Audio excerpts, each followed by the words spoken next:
It's a steamy 80-degree day here from Newport, Rhode Island. Well, the only thing hotter than the weather outside is the Newport Gulls as of late.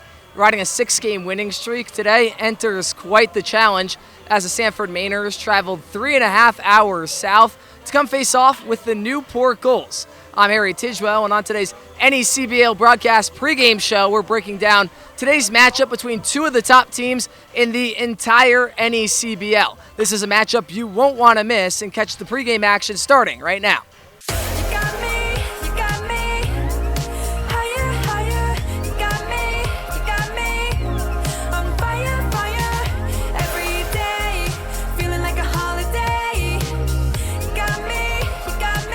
You know what they always like to say? It's a bad day to be a Mainer here on this Monday afternoon. I'm Matt Bennis alongside Ethan Poole for the Goals Insight on NECBL pregame show. Ethan, you're back here for your second year. A bunch of returners come back. What do you want to get out of this second summer with the Goals, and what do you like doing here? I love everything I do here. As for what I want to get out of it, I always want to hone my fundamentals. You can never be too good at running a camera, too good at writing a recap. But what I really want to get out of this year is creating video packages and getting better at stand-ups. And we're getting the opportunity to do that with a few video packages we're doing. The first one is going to be on Don O'Hanley. Hopefully that's going to be out pretty soon. But just kind of refining my skills and adding a few new things to my toolbox. Yeah, do you have a favorite position here around the broadcast? I mean, it's third chair. I mean, it's obvious. That's what I want to do at the end of the day. And I love being able to be on a broadcast, especially with a pro like Harry. And whoever the other team's broadcaster is, they've all been great as well. So that's just a blast, being able to do games with new people, form that chemistry, form that connection, and broadcast games for a couple great teams. I feel like last year I really grew as a color commentator through that, so I'm glad to be able to get even better at that this year. Now, do you have a favorite game you've been on the color commentator in the past 2 years? Ooh, probably game one of the semifinals last year against Martha's Vineyard, where it was just a home run parade. Liam Stevens, the Vineyard broadcaster, coined it Newport. And the fun thing was everyone in the broadcast booth except me called a home run a pitch before it was going to happen. So I think, I don't remember who exactly did what, but Gupton hit one, Agresti hit one, and they both said, home run here would be huge. He's looking to pull the ball, then pull a home run like 20 feet over the fence. So that was a lot of fun. It was, I think, a 12-7 win over the Sharks. So it was a great time. Yeah, step away from Cardines to at Hofstra, part of the radio and sports media world. Kind of what do you do for the pride, and kind of how do you want to grow there until post-graduation? I mean, it's more what I don't do. I'm a producer for our television show Sports Beat. I produced a radio sports show called The Pro Take last year. I was associate sports director of our radio station last year. I'm the editor for the Hofstra Chronicle sports section. The coolest thing I've done at Hofstra, even beyond being able to call games and write recaps, has been I was the lead radio producer for the New York Islanders last year. We are their flagship radio station, and being able to do that, go into an NHL locker room and interview players and be treated as a member of the press. And you're not a student there, you're a professional there. So being able to be on press row, not just at UBS Arena, but I got to go to Madison Square Garden, I got to go to Philadelphia this year. That was a really, really cool experience. So all of that kind of culminates into me being well-rounded, being able to have a lot of different things that I do. No matter how much I love calling games, and I've had some awesome moments doing those, it's much more important what you do outside of that to kind of just complete yourself. Now, we always joke around here before pregame that sleep is for the weak. Do you ever sleep? No, I don't sleep. And last question, coming off a big sweep against the Yankees for the Red Sox, are the Sox back at the summer? All I'm going to say is watch out for the Red Sox. They've got the best pitching staff in the league, baby. Red Sox are hot, Gulls are hot. Newport's looking for their 7th straight win tonight. Don't go anywhere on the NCBL pregame show. Whoa! Who knew I would make it this far? They hated, they never believed me. Yeah, I would never drop the ball. I know I make it look easy. Yeah, Mayweather with the defense. The moment I gotta keep going, I'm shaking the dice and I'm kicking and rolling. They already know. Wrapping up here on the NECBL broadcast pregame show for a little broadcaster roundtable alongside Sanford's own Cole Purvis and our own Matt Benestad. We have an exciting matchup here tonight between two of the best and hottest teams in the entire NECBL, and we'll start with the visiting squad. Cole, the Sanford Mainers currently top of that North Division. What's been clicking for you guys so far this season? Well, first of all, I feel a little bit underdressed here. We have some great outfits going on. Thank you. But look, the Mainers have been road warriors so far this season. 8-1 away from home. That's really been the calling card for most of the success. However, They did suffer some injuries the other day in a win at Vermont, losing leadoff hitter Nick Zamperone, as well as outfielder Jackson Soroy. Both of those guys are going to miss an extended period of time. So two of the best hitters in this Mainers lineup, and this team is going to have to play some next man up mentality and try and get a win here today at Cardines Field. Well, one of the best teams on the road, but they come into a really tough environment, Matt Benestad. Cardines, the Gulls have just been rolling all together as of late, 6 straight wins, and how do they keep that going in front of the home crowd here tonight? Yeah, I mean, Cardines is an awesome place to play games, and it gets, loud with all the fans. And the Gulls aren't just winning games, they're winning games and playing well. They're playing great defense. They're hitting the balls in the spot on the field. They're hitting power with Tristan Salinas hitting the monster home run last game here on Friday. And so it's clean baseball that the Gulls are playing over the last 6-game win streak. And so if they can just continue, not make those small mistakes and get their hits and get the guys on base and bring them in, that's how you win the games, and that's how you get the 7th straight win. Well, we're definitely in for a treat tonight. Make sure to join us on ESPN Plus as us 3 take in the action. First pitch at 6:35 on ESPN Plus. See you in a little bit. Most people spend their time trying to fit in. Not me. I want to be all in. I want to be in too deep, in the moment, in the center of it all, in the room where it happens. In it to make a difference every single moment of every single day. So grit your teeth and smile. Be ready to take on adversity. Be ready to transform the world. Ready for whatever life has in store. So, you in?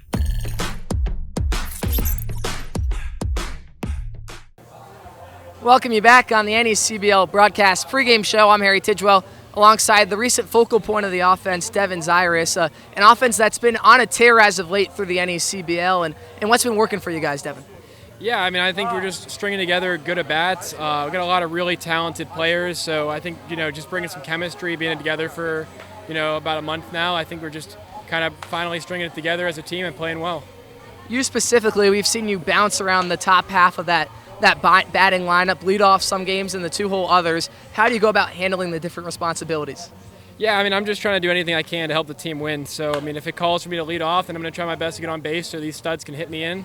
And, if I'm in a position to hit some guys in, then, I know they're going to get on. So just trying to make the most of each opportunity and, do my best. Against a really good team like Sanford here tonight and a really strong pitching staff altogether, how important is it to get on the board early and get runs on the board in the early innings? It's super important because we're going to get a good start. Our pitching staff has been phenomenal. They're stupid talented. And, trying to, do our best to get to their starter who's probably going to be pretty good as well. So, I'm super excited for this game. Well, to see if the Gulls can hand the Sanford Mainers their first loss in 4 games, tune in at 6:35 on ESPN Plus. We are the heartbeat of innovation, the ones who care for your heart as if it were our own. We are challengers who never settle. We are healers who turn fear into hope and the impossible into done. We are at the heart of this community, providing advanced, nationally recognized medicine. We are South Coast Health, Heart and Vascular. Welcome back to NECBL pregame show. I'm Matt Bennis alongside Gulls catcher Adam Broski. Adam, coming into the summer, what do you do with the pitchers to kind of communicate with them, know their signs, know their pitches? You have all these pitches to know. And how do you kind of get them all together and, understand them? Yeah, I mean, it takes a little bit. It takes probably a couple of times out on the mound in a game to kind of understand what they like to do. But, I mean, we have conversations every day with the starting pitcher or when they come out in relief and just talk about what they want to do that day and figure it out and go from there. Yeah, and during like a jam, when, pitchers struggle and throw some balls, what's some words of motivation that you go out the mound and say to them to calm them down? Just kind of like reset themselves, relax. Don't make the moment too big for themselves, and just take it one pitch at a time, and try to build up the confidence back in them. Yeah, you've had some big plays on the field, throwing guys out. You have a great arm. What's the feeling like? Kind of get out of the inning, get out of a jam. When you throw a guy out on base. I mean, it feels great, but a lot of it has to do with the pitcher too, giving the opportunity to throw him out, and it takes all of us. Yeah, now Newport's riding a 6-game win streak. What do you guys have to do both on the field and with the bats to get that to 7? just keep playing with confidence, free and easy, and just go out and enjoy playing the game. It's a kid's game. So. Yeah, kids game. Adam Broski here. Catch it action at 6:35 on ESPN Plus. More on the NSBL pregame show after this. Good evening, ladies and gentlemen, boys and girls. Welcome to Carney's Field and the 25th season of Newport Gulls baseball. Tonight's game sponsor is the wonderful Newport Mansions organization. Each volunteers are drawn from the Mansions staff. The 50-50 raffle will benefit the Martin Luther King Jr. Center. The New England Collegiate Baseball League presents the Sanford Mainers versus your Newport Gulls. And if you're wondering where Sanford is, it's just a bit west of the Kennebunkports on the coast. Here are the starting lineups for the visiting Mainers. Leading off, the shortstop, number 8, Will Howard of St. John's University in the town of Albertson, New York.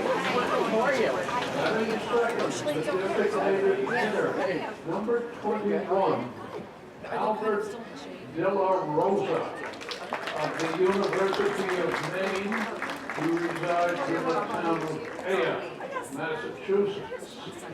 Batting third, the left fielder, number 27, Nader Wachter of the University of Connecticut.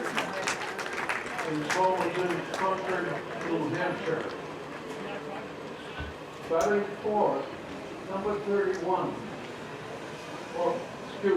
third baseman, number 32, Troy Carpenter, and some recent intelligence told us that he is now attending Coastal Carolina University, transferring out of the University of Maine, and he resides in Kathleen, Georgia.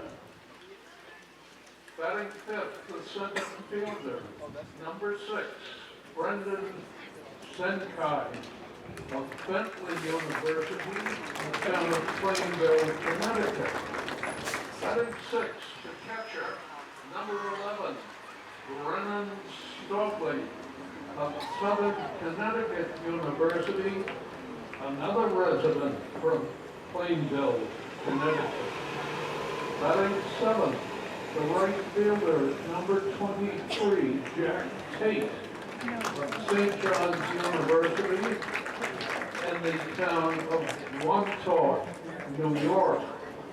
Batting 8, the first baseman, number 22, Brooks Perez of Duke University in the town of Bern, Texas. Batting 9th, the second baseman, and believe me, this is accurate, number 0, Ryan Connolly of the University of Rhode Island, resides in Brunswick, Maine. On the mound tonight for the Mainers, number 20, Charlie Hale of the University of Connecticut, resides in Brookline, New Hampshire. The coaching staff, the manager is Nick Loach. Assistant coaches, Cody Carter, Colton Lawrence, and Jack LeBlanc. Here are the starting lineups for the Newport Gulls, and they will be accompanied by a few baseball buddies from the Middletown minor softball team. Yeah, he's starting with talking Leading off, the center fielder, number 16, Devin Zyrwas.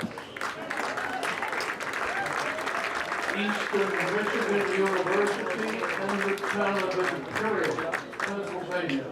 And his baseball buddy, Emma. Batting second, the third baseman, number 30, Kate Brown of Georgia Tech and and the city of Jefferson, Georgia. And its baseball buddy, Ella. Batting third, the first baseman, number 24, Brandon Larson of the University of Southern California. He's from Rockland, California. And its baseball buddy, Sloan.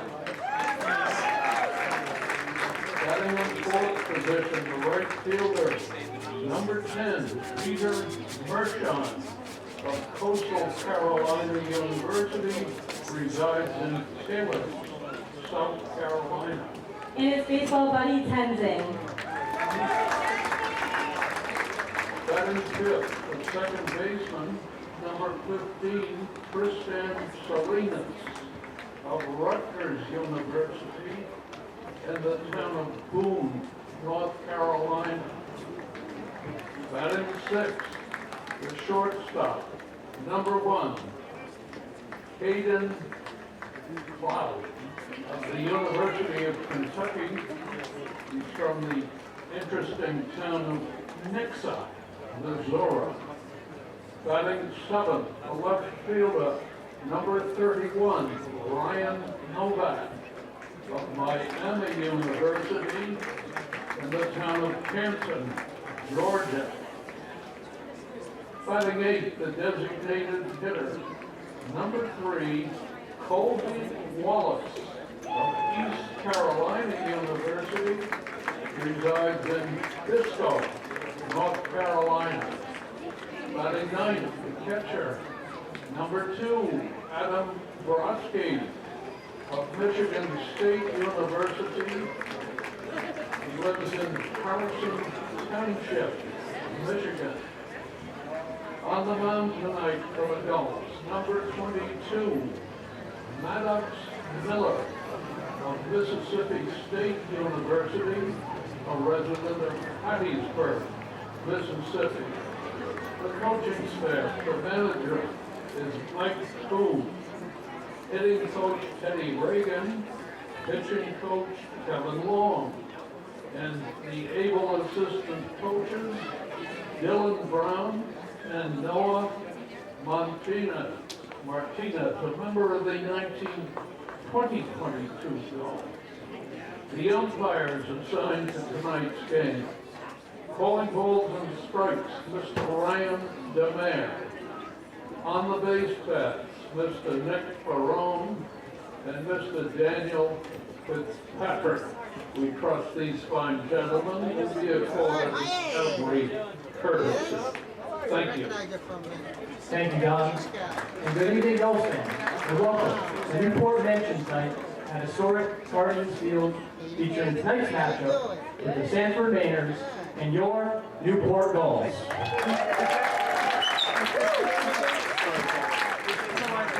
The Newport Mansions have included luxurious views, including breathtaking oceanfront estates that showcase the history and architecture of the Vanderbilt area. The Newport Mansions were built in the late 1800s and early 1900s by America's wealthiest families in Newport. Despite the mansions being centuries old, many of the mansions are still being preserved and operated for the public to see by the Preservation Society of Newport County. From the grandeur of the breakers to the elegance of the Marble House and the elms, Newport offers visitors an unforgettable journey. Whether you're a history lover, architecture enthusiast, or simply looking for a unique coastal getaway, the Newport Mansions combine culture, storytelling, and scenic beauty into the world-class destination of Newport. If you are a fan of the 1974 version of The Great Gatsby, visit the historic Rosecliff Mansion and see the mansion where The Great Gatsby was filmed. If you live in Newport or in Rhode Island year-round, you can purchase a year pass for $75 per year for one person, or spend $25 for a single mansion ticket, or anywhere from $32 to $57 to visit multiple mansions in one day. For any other information about Newport Mansions, please visit their website at newportmansions.org. On behalf of the Newport Gulls organization, we would like to thank the historic Newport Mansions Group for their continued support and sponsorship of the Newport Gulls organization. Thank you.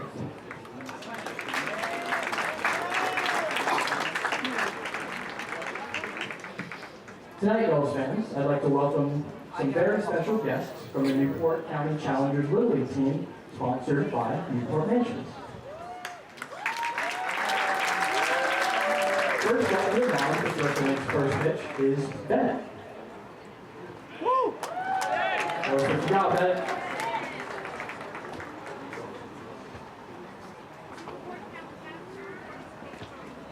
I don't know what Bennett. Good job.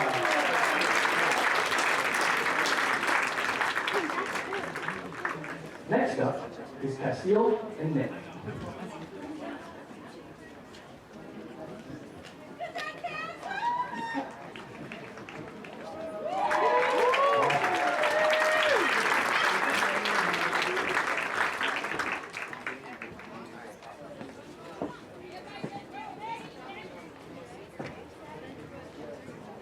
Good job.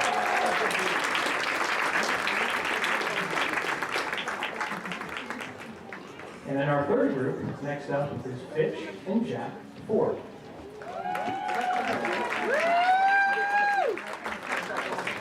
Go, Jack!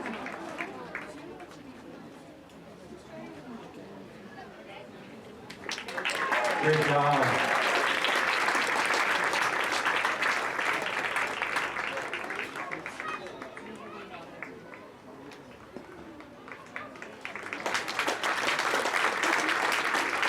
Next up, in our fourth group, is Brody and Jack.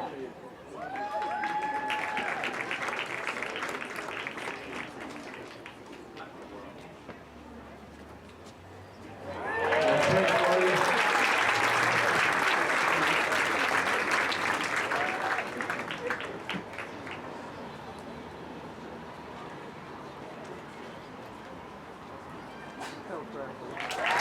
Great job.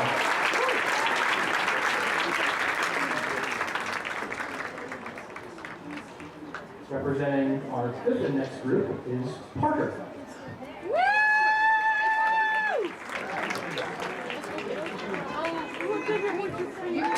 Great job, Parker.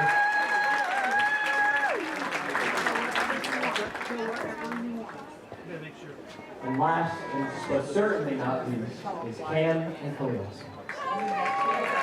Cam! Go, Chris! Maybe move over so you're not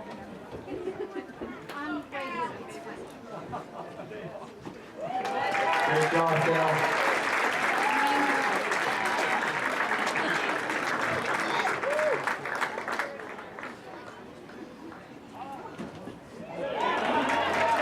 Nice. Good job, Cam.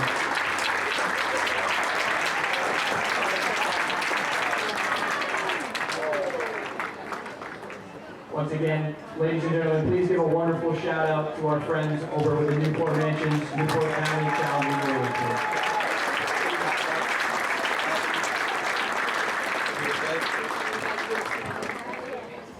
Ladies and gentlemen, I'd ask you at this time to please rise if you are able and remove your caps.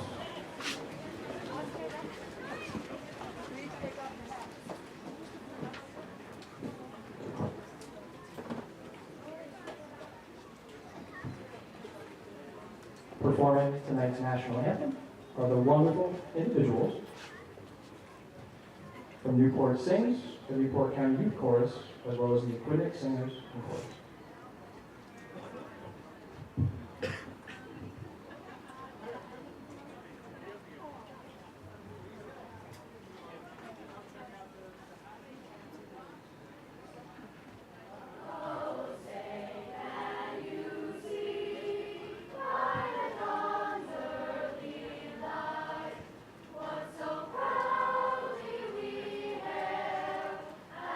Twilight has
versus South NECBL action on ESPN Plus, and it doesn't get much better than this. When it comes to the visiting Sanford Mainers, the term road warrior is an understatement. 8-1 while traveling this season and seeking a series sweep of the Gulls this year. On the other side, Newport stands as the hottest team in the entire NECBL. 6 straight wins and 8 for their last 9. Can the Gulls keep soaring here tonight? First pitch from Cardines Field coming up next on ESPN Plus.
We thank you for joining us on ESPN Plus. There's some must-see action at the ballpark here tonight, Cardines Field. It's a beautiful night here in Newport, Rhode Island for the Sanford Mainers. Well, they come to town as the top team in the North Division. Joining me in the booth, it's our very own Matt Benestad and Sanford's Cole Purvis. Thank you guys so much for being here tonight. We're in for a treat for sure. And Cole, I'll start with you and the visiting Sanford Mainers, who have been on a tear throughout the entire season to start. They've been hot since the get-go, and tonight they'd like to complete the series sweep of Newport this season. What are going to be the keys to success that you noticed in the first game between these two squads and what you've seen since? I think it's going to be the base running. Sanford has been an aggressive team on the base paths all season long, trying to take advantage of that today. And you mentioned in the open, Road Warriors, 8-1 away from Goodall Park so far this season, coming in here into Cardines Field, two of the traditional powers of the NECBL. So it should be fun to see how this one plays out. Well, this one definitely won't be an easy one for Newport, to say the least, Matt Benestad, but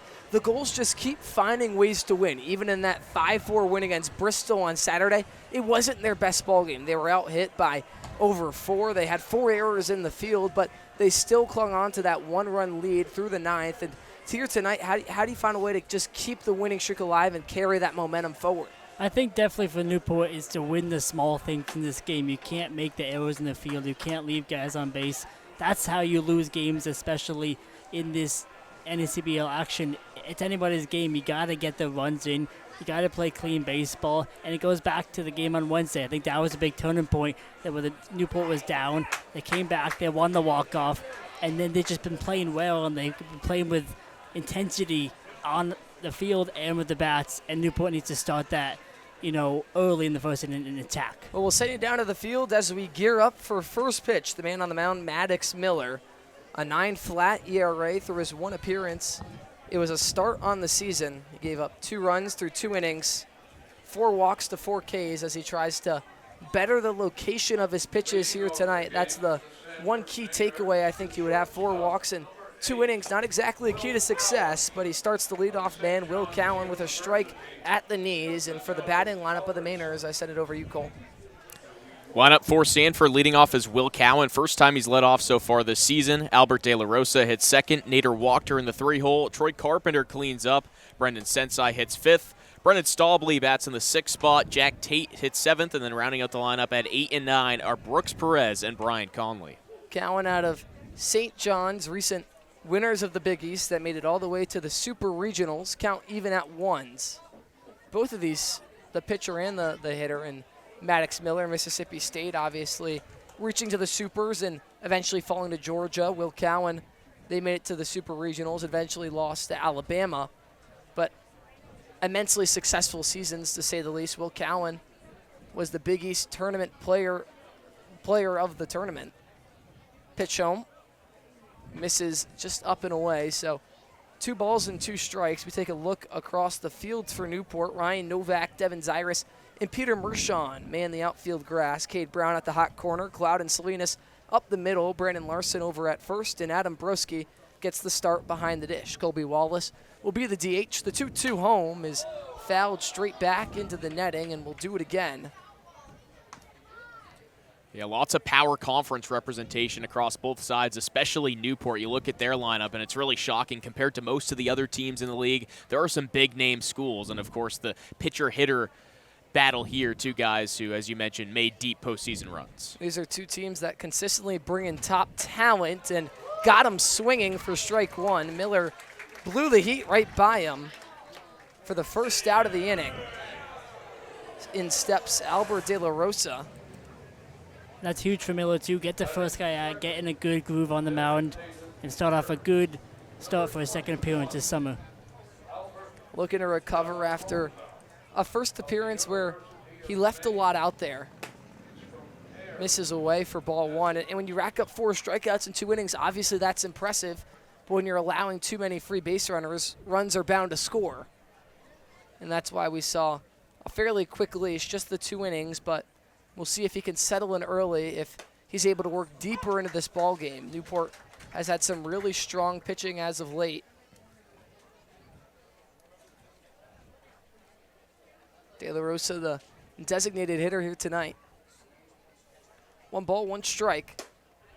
Upstairs, misses for ball 2. And Miller looks every bit of a guy who can pitch in the SEC, a guy who has a high-spin changeup, which is truly a difference maker for him at 80 to 83 miles an hour. That's his bread and butter, but it can also work to the low and mid-90s with that fastball.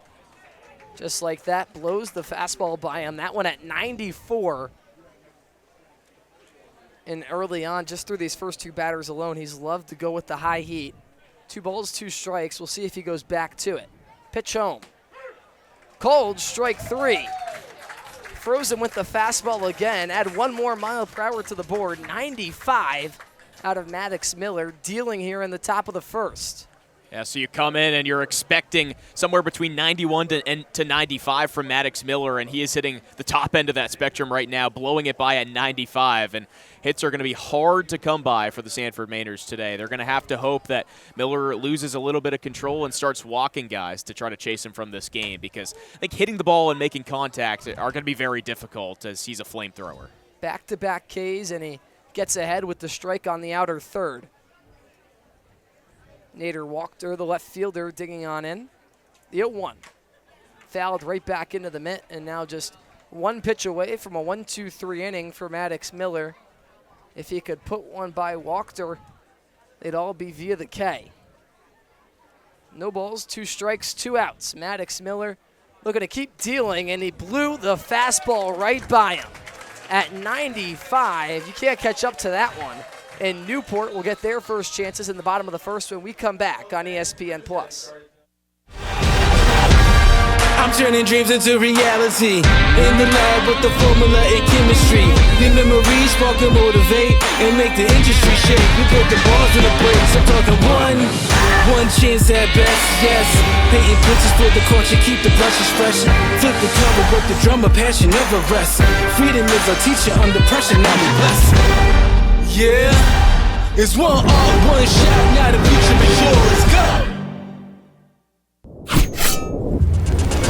Stadionic's primary goal is to maximize fan safety and amplify the fan experience so that you or your client get exactly what you envision. Welcome in to beautiful Chapel Hill, North Carolina. It's downright gorgeous.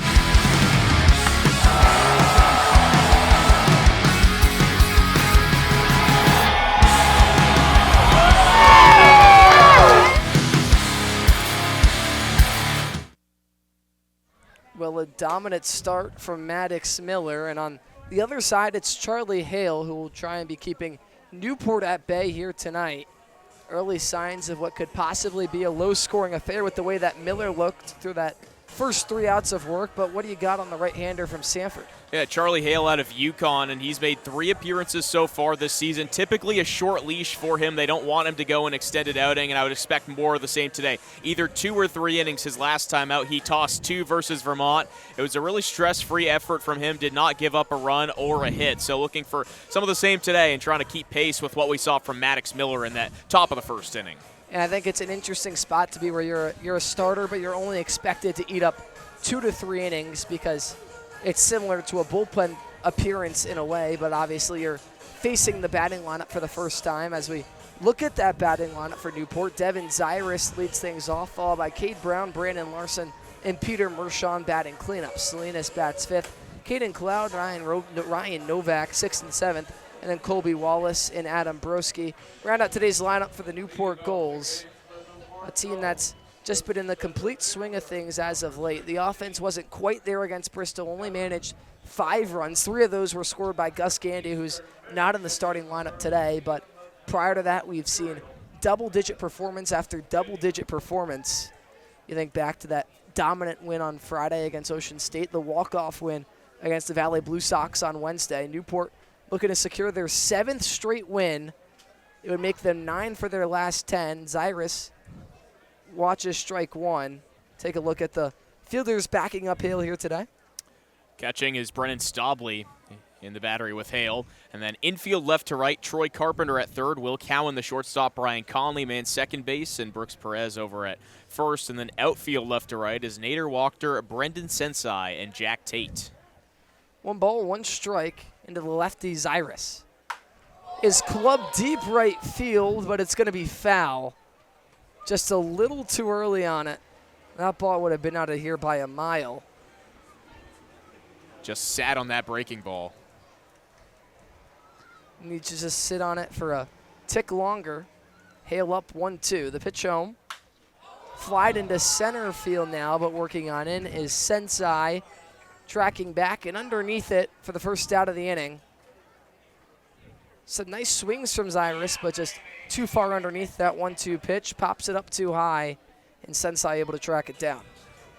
Another note about that Mainers defense is Nick Zamperone, who's typically manned center field and has led off for this team. He actually came into the last game tied for the league lead in hits. He broke his thumb a couple of days ago at Vermont and will be out for the foreseeable future. So now it's Jack Tate in center field for the Mainers. Cade Brown now digs in and shoots the first one backwards for strike 1. Look at the numbers for Cade Brown so far this season. A .316 batting average with a .447 slugging and a .490 on base. This being his 11th start, 12th appearance of the year. He really seems to have found his swing as of late, leveled it out a little bit more. The 0-1. Catches the low and away corner for strike 2.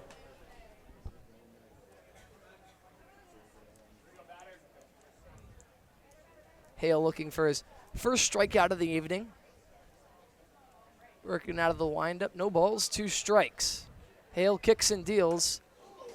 Works upstairs, and it looks like it caught the inside part of the hands near Cade Brown's hands, but it'll be a foul ball. Defensive swing that time from Cade Brown, and unfortunately for him, got a piece of the bat.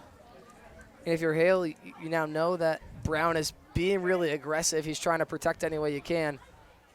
Do we see him work outside of the zone again? No balls, 2 strikes, 1 out. Swing and a miss, strike 3. Working away with the breaking ball, and Brown swings right on through it for the second out of the inning. Charlie Hale with a little bit of pep in his step after that one. Just got him on the outside corner, generates the swing and miss, and just what Sanford needed after seeing what Maddox Miller did in the top of the first. They've got quite a hurler on the hill today themselves. early signs of a possible pitching duel here in Newport. I know it's just the first inning, but both arms seeming to settle in quite quickly. First pitch into Larson, misses low and away. A dangerous power hitter. Larson making just his 6th start of the season, had the walk-off double, bases clearing double last Wednesday. Through just 6 games, he has 5 extra base hits, 3 doubles, 2 long balls. Combines for a .750 slugging. Righty on lefty, the 1-1 is popped up the other way. Working on over and in is Nate Wachter, keeping underneath it and making the catch for out number 3. So both sides go 1, 2, 3 in the first. We have a little bit more offense in the second. Find out up next on ESPN+.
Well, we welcome you back for the second inning from Cardines Field, and we have a special guest joining us here in the booth, PJ Moynihan, the executive producer of all NECBL action throughout the entire league. Thank you for joining us. I hope you're enjoying the weather here in Newport. I mean, how can you not enjoy Newport? You know, I was at the beach today. Yeah. It's a Monday night. There's, I don't know, got to be 3,500 people here. Seriously, at Cardines it's a packed Field. house. This is it's an American treasure. They came just for you. That's the rumor. But we thank you for joining us, and we just really wanted to ask you about it. You've worked with all the teams. You've seen a little bit of everything behind the scenes, but you're here in Newport here tonight, and I know you wanted to talk a little bit about the Gulls broadcast altogether before we jump into the league stuff, so I'll just really hand it off to you. Thank you. You know, and again, Harry and Cole, just, been listening to you guys call your games. Just very impressed by the talent, the broadcaster talent in the league, and you guys have just been doing a great job for your respective organizations and for Syracuse. So you're representing the Orange very well. But, you know, you guys are blessed here in Newport to have Mikey Bazile and Tom Lima running the show year after year. As I hope our fans are aware, and if not, it's important that they're aware that, you know, these are student-run broadcasts largely across 13 teams. And to have Mike, you know, Tom and Mike every year coming back to help your broadcast here in Newport, you know, you guys have a leg up on everybody else because they're just consummate pros, and I love coming and poking my head down in the dungeon down there, and there's nothing better than coming to Cardines Field and taking in the game. Yeah, I'll tell you from my experience, the consistency that Tom Lima and Mikey Bazile bring to the table here, it allows for, even though we have a almost completely new intern team every year, it makes it so much easier to go from season to season. And I was telling you before we got on air, I really feel spoiled here with the way that everybody, our entire broadcast operations team has such a good control of what they're doing. They can run any position around the ballpark. But I know Cole wanted to ask you a little bit more about the entire league as Carpenter lines one over Salinas' head into the right field grass. Picking it up and throwing it in is Mershon. So it'll be a leadoff single for Troy Carpenter, the recent Coastal Carolina commit. But Cole, go ahead. Yeah, Sanford needed that as Troy Carpenter drives one to the opposite field. But, PJ, thanks so much for joining us. Just wanted to ask you about the partnership here with ESPN Plus and your role specifically in what you do and how you manage all this as 13 teams have a portion of their games on ESPN Plus. Well, this goes back 4 years, this initiative with ESPN. And so in 2023, we did a pilot program with Newport, Keene Swamp Bats, and the Valley Blue Sox where we gave ESPN 10 games. 4 camera broadcasts at this point in time. Very few teams in the league were doing more than a single camera broadcast. Newport was certainly one of them. Has always been sort of setting the bar for the broadcast standard even before this initiative. And so between those 3 franchises, we put 10-game pilot on the air. ESPN liked the product. The following year, we gave them 91 games. And 66 of those games plus playoffs came from those same 3 sites, from Keene, from Valley, and from Newport. So we were able to lean on these 3 franchises to, just deliver a real professional product and give ESPN a volume of content. And then we sort of started like maybe not 1 by 1, but like 3 by 3, getting more teams online, producing 4 cameras with the infrastructure and the know-how. And we're the 4th year into this initiative. We've got 13 teams that are pretty darn close to being able to produce a high-level 4-camera broadcast that meets that ESPN minimum threshold. So it's turned from a handful of teams to a half or upper third of the league to really 13 teams now aspiring to deliver a broadcast-worthy product at a great time of year for college baseball, because there's not a lot of other programming on the dial. You put on ESPN Plus at some point in April and May, and there's 80, 120 games on the carousel between college baseball, college softball. This time of year, this is like the nadir of the college sports programming calendar. And so we slot in quite nicely, very discoverable. We got the multi-view going on ESPN recently, which is really cool. And so, it's really been a great partnership. And, it's a showcase league, so we get to showcase our players and our franchises and our venues and our broadcasters, most importantly, to the whole country. Yeah, no, I always call my mom and tell her how cool I feel to see the ESPN graphic pop up on the screen. But I was going to say, I think the fact that every team has been incorporated in some sense to this ESPN Plus broadcast. Lined at Salinas, throw to second for 1, Clouds throw to first, in time double play. We're going to come back with PJ Moynihan for a little bit more in the bottom half of the second. A 4-6-3 double play ends the inning. More after the break.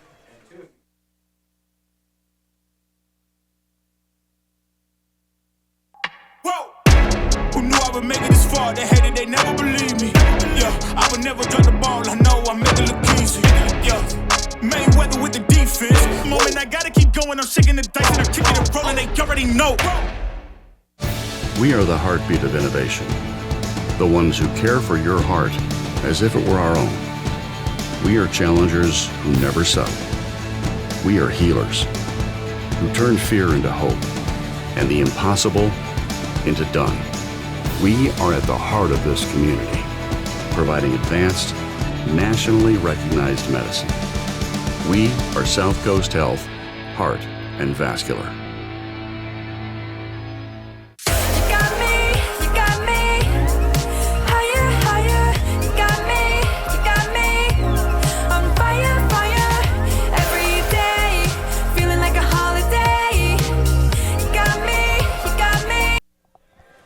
After the 4-6-3 double play, we head to the bottom of the second. I know it's early, but this game flying right on by. And the season as a whole, it feels like has been flying right on by. I know this is the final home game for the Gulls in the month of June, as we're just a couple days away from July and the July 4th weekend. But I know there's a lot coming up in the NECBL season as a whole. And I don't know about you, Harry, but I'm really looking forward to July 26th, because all eyes will be on Goodall Park in Sanford, Maine for the NECBL All-Star Game. PJ, what is it going to mean to have the All-Star Game back in that city for the Mainers' 25th season of play?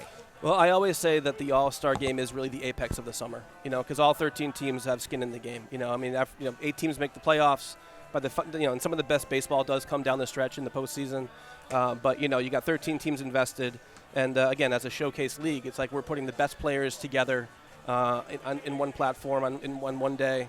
And the talent is just really out of this world. And, Sanford, you're also, I believe, in roughly your 25th. Is this your 25th season as well? Yes. 25th, yeah. And, again, it's like Guardians Field. This is just like a classic American ballpark. You got the brick. You've got the history up there. A great fan base up there, great people running the Mainers organization. I also want to shout out Ethan Snow, the broadcast director up there, because you're also, Cole, working with some luxury that other folks don't have, like, Harry here as Mikey and Tom. You got Ethan Snow, who directs and produces a lot of your games. And, that sort of continuity is rare, because oftentimes you got, new everyone coming in to one of these teams and learning the stuff from scratch as unpaid interns that just are aspiring to be professionals in their own right, just like these players on the field. But the All-Star Game in Sanford is going to be a very special thing.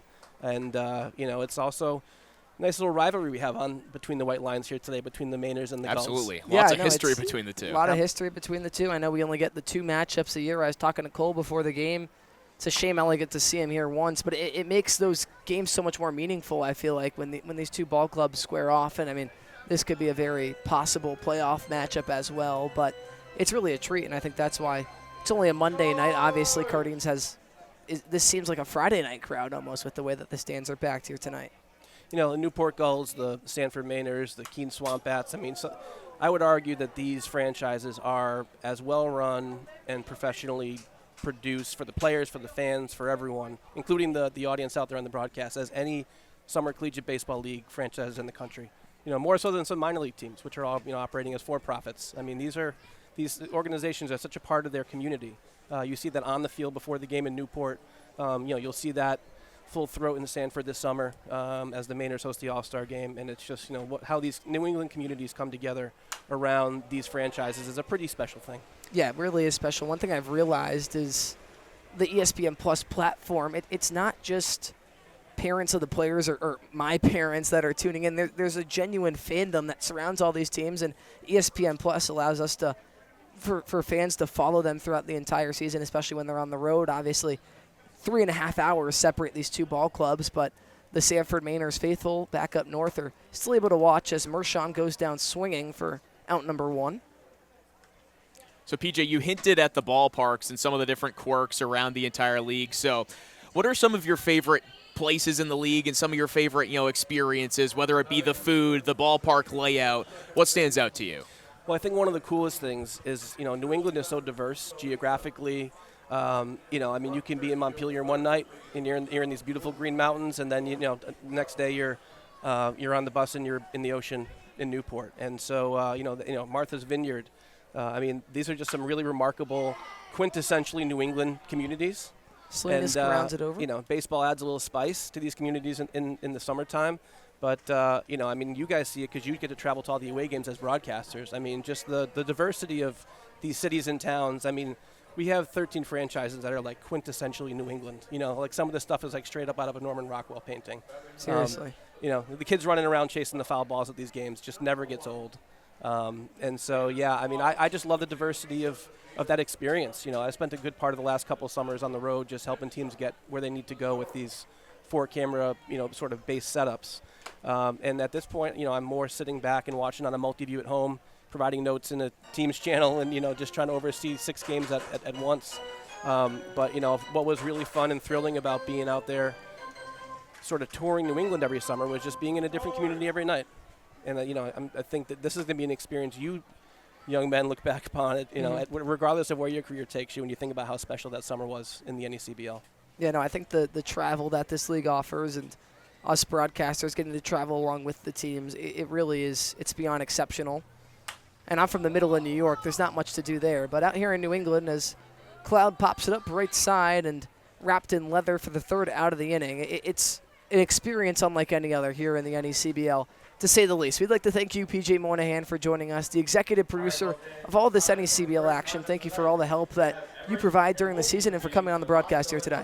Thank you, Harry. Thank you. Thank you, Cole. Look forward to continuing to hear you guys all summer. Thank you. Have a good one.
Cole, you got to get a good look at this. We got a donut eating contest going down on the field, courtesy of Ma's Donuts. A couple youngsters seeing who can devour the most out of a donut that's twice the size of your head. They call it the big one. The big one. That's what they call it. Do you have a go-to donut flavor you go to? I love the Boston Cream. Boston Cream is definitely really my favorite donut. But I'll tell you what, we were just talking to PJ about some of the different quirks around the NECBL. For me, it's the between-inning games, and I don't think it gets much better than a donut eating contest. Yeah, that's for sure. Here at Cardines, I think through how I've traveled to the teams I've seen so far, the other stadiums, I think Cardinals has some of the funniest and best on-field middle inning promotions. We have some real fun stuff. The goalie race, get ready for that in the in the middle of the 7th. You got some kids fighting for some ice cream out there.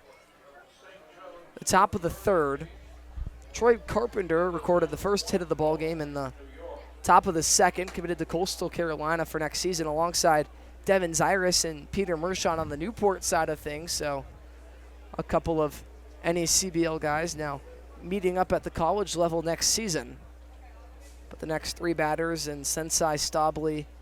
Stabley ended the inning with a double play. So just still 3 batters faced from Maddox Miller, as he'll face 7, 8, 9, and Jack Tate, Brooks Perez, and Brian Connolly. Count even at ones with no men out in the top of the 3rd. Swing and a miss, strike 2. And that fastball for Maddox Miller has just been in full command all evening long. In that 2-pitch combo, his first strike was a sweeping slider inside to a high fastball, and that's unhittable. And then he goes to the breaking ball for strike 3. Everything seems to be clicking for Maddox Miller. Tally another strikeout on the scoreboard, his 5th of the evening. As Tate goes down swinging and stands the lefty now, Brooks Perez. So the lefty on lefty matchup, the only lefty in today's lineup for the Sanford Mainers. He struck out 5. He's only faced 7 hitters, so he seems like a cheat code so far for this Newport squad. First pitch has Perez showing bunt, but he pulls back in time and watches ball 1. Brooks Perez batting just 152 so far on the season through his first 33 at-bats. However, a very, very patient hitter, the on-base all the way up there at 378. As he watches strike 1 at the belt. 1 ball, 1 strike, 1 out. Newport having gone 1, 2, 3 in both of their first 2 innings.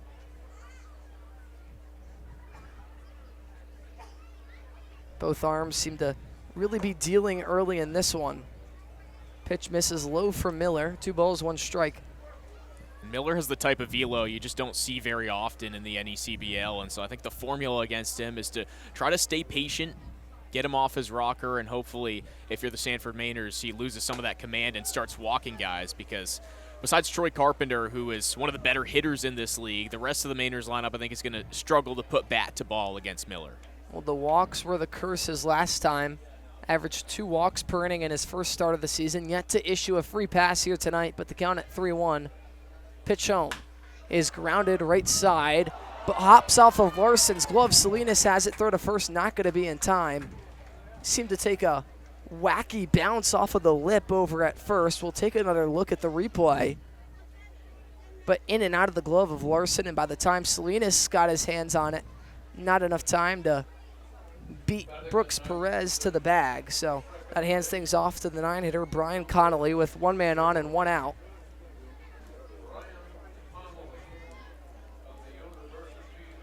Yeah, just unfortunate break there for Newport on the funky hop, and couldn't get that one in the glove, and that's what you're going to need for Sanford, a little bit of luck against Maddox Miller, and Brooks Perez gets on. Ruled as a single, the 2nd hit of the ball game for Sanford, but Connolly goes around and is called for strike 1.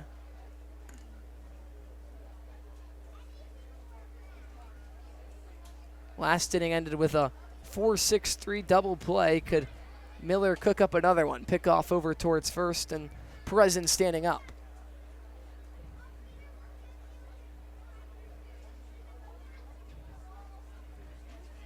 Brian Connolly plays his college ball here in Rhode Island.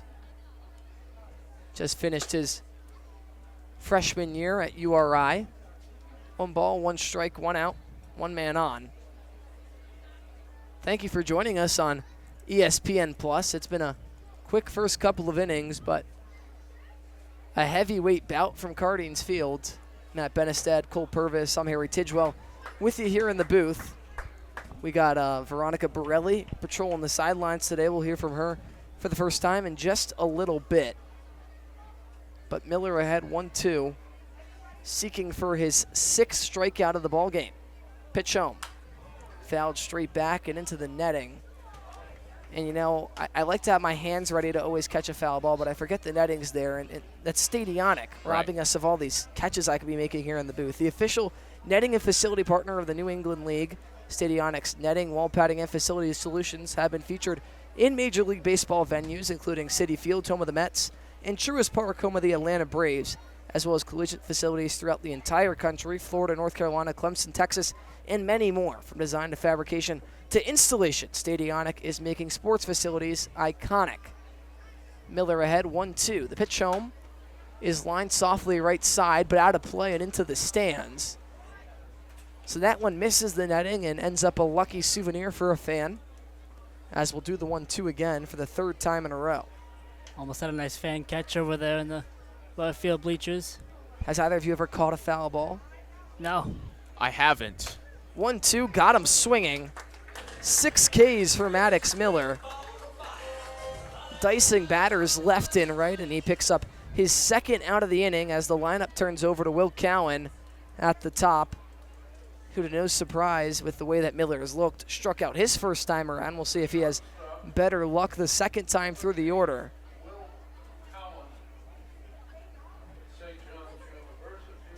Two outs in the top of the third.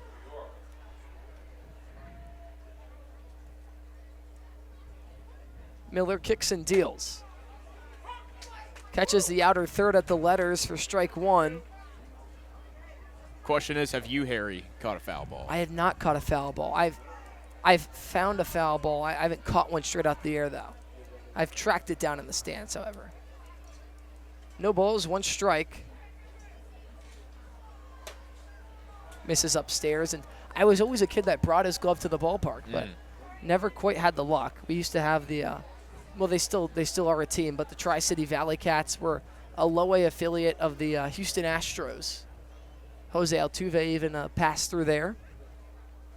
1 ball, 1 strike. The pitch from Miller. Misses low and away, 2-1. About a month ago, I was at a Red Sox game, and the guy next to me got drilled right in the leg by a foul ball. Oh, that so doesn't sound enjoyable. Barely missed me. I never know how people catch it in the cup. I don't or while either. they're holding something else. Like I just a baby. Feel like I would need Sometimes full you'll see concentration. fans are holding a baby Seriously. and they make the one-handed catch. 2 balls, 1 strike. It feels like they're planted out there just to make an impressive catch. I don't know. Are there professional baby holders and baseball catchers? Maybe. Be quite the career. I've never met one. Yeah, well, they live in secret. 3 balls, 1 strike. Lefty on righty. 2 outs, the pitch home. Catches the knees. Cowan thought it was ball 4. Took a step or 2 out of the box, but he'll retreat right back for the full count. You'll have Brooks Perez moving on the pitch over at first, which would up his chances on scoring on 1 in the gap. Obviously not a very big ballpark here at Cardines, but with some early momentum, a ball that gets through could mean the Mainers get on the board first. We'll see how Nick Lops handles this leadoff situation from here on out. I expected him to go to Antonio Morales tonight, a speedy outfielder as well, but it is Cowan that gets the nod tonight, so we'll see how the production comes from that spot in the absence of Nick Zamperone, who had been in that spot most of the year. Payoff pitch from Miller is grounded left side foul, so we'll do it again. Miller hitting his spots well tonight. He's using the outside corner, inside corner, high to low. And let's see how long he can go with his first out and be only 2 innings. Kevin Long has been known to really let pitchers eat a whole lot more their second start of the season. We saw numerous guys jump from 2 to 3 innings to 5 to 6. The 3-2 is a called strike 3 right at the letters. Cowan doesn't like it. Trying to have his word with Ryan Damari, the man calling balls and strikes. The breaking ball, was it there? Well, Damari seems to think so. That wraps up the top of the third. Still a 0-0 ball game here from Newport. More on the other end.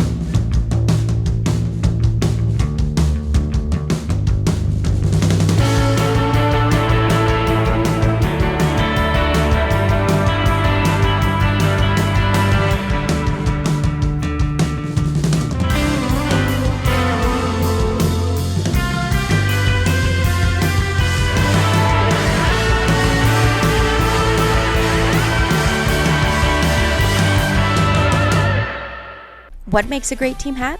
It starts with a Z. For decades, Zephyr has been making the most iconic headwear in the game, trusted by teams, colleges, and pros. We cut out the middlemen and work directly with our manufacturers, so you get top quality, fast turnaround, and prices that make sense.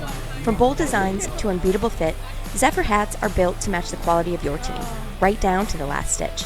Zephyr Team Headwear, born from experience, built for teams that stand out.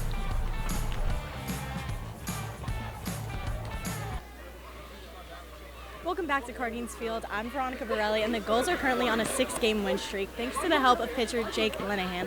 Linehan is coming off his sophomore season at Holy Cross and was just named National Pitcher of the Week by the NACSB. Back to you guys. Thank you so much, Veronica Borelli. We're gearing up for the bottom of the third here in Newport. 7-8-9 due up for the Gulls. Novak, Colby Wallace, and Adam Broski. Two returners for Newport starting things off. Matt Benestad, I know you were here last season, and while we've seen a lot out of Ryan Novak, Colby Wallace not so much. So what can we expect with the man due up on deck? Yeah, Colby Wallace is he's in the DH role right now, but he's a very good defender. He has that power when it's needed to. He had 2 home runs in the playoffs last year, one against Mystic, one against Vineyard. So both Novak and Wallace were 2 kind of power hitters last year. Hopefully can get going in these dog days of this NCBL season. It's been a slow start for Novak, batting just 188, but he is tied for the team lead in homers with 3. Had one against Sanford the last time those teams played to put the Gulls up at the time. Blasted one over the right field fence at Goodall Park. Both him and Adam Broski, who are due up this inning.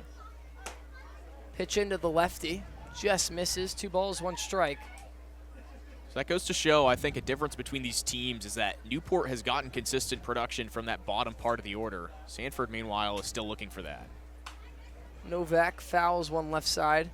2 balls, 2 strikes. The Gulls with 16 home runs on the season. Good for second in the NECBL. A team that has a whole lot of pop. 50 extra base hits. 2 balls, 2 strikes. Pitch in. Breaking ball on the outer third, called strike 3. Charlie Hale fired up about that one, hopping off the mound after recording his first out of the inning, and in steps Colby Wallace.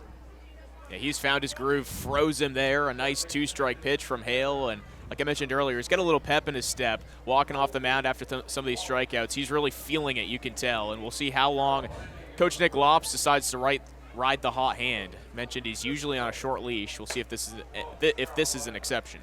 Well, Wallace swings through the high fastball for strike 1. It seems like these pitchers are playing a little game of anything you can do, I can do better. We've seen Maddox Miller record 7 strikeouts through his first 3 innings, allowing 2 hits while doing so. Charlie Hale still holding Newport hitless through his first 2 1/3 innings of work. 3 Ks to his name as well. Just under half the batters that he's faced. 1 ball, 1 strike, 1 out. Pitch into Wallace.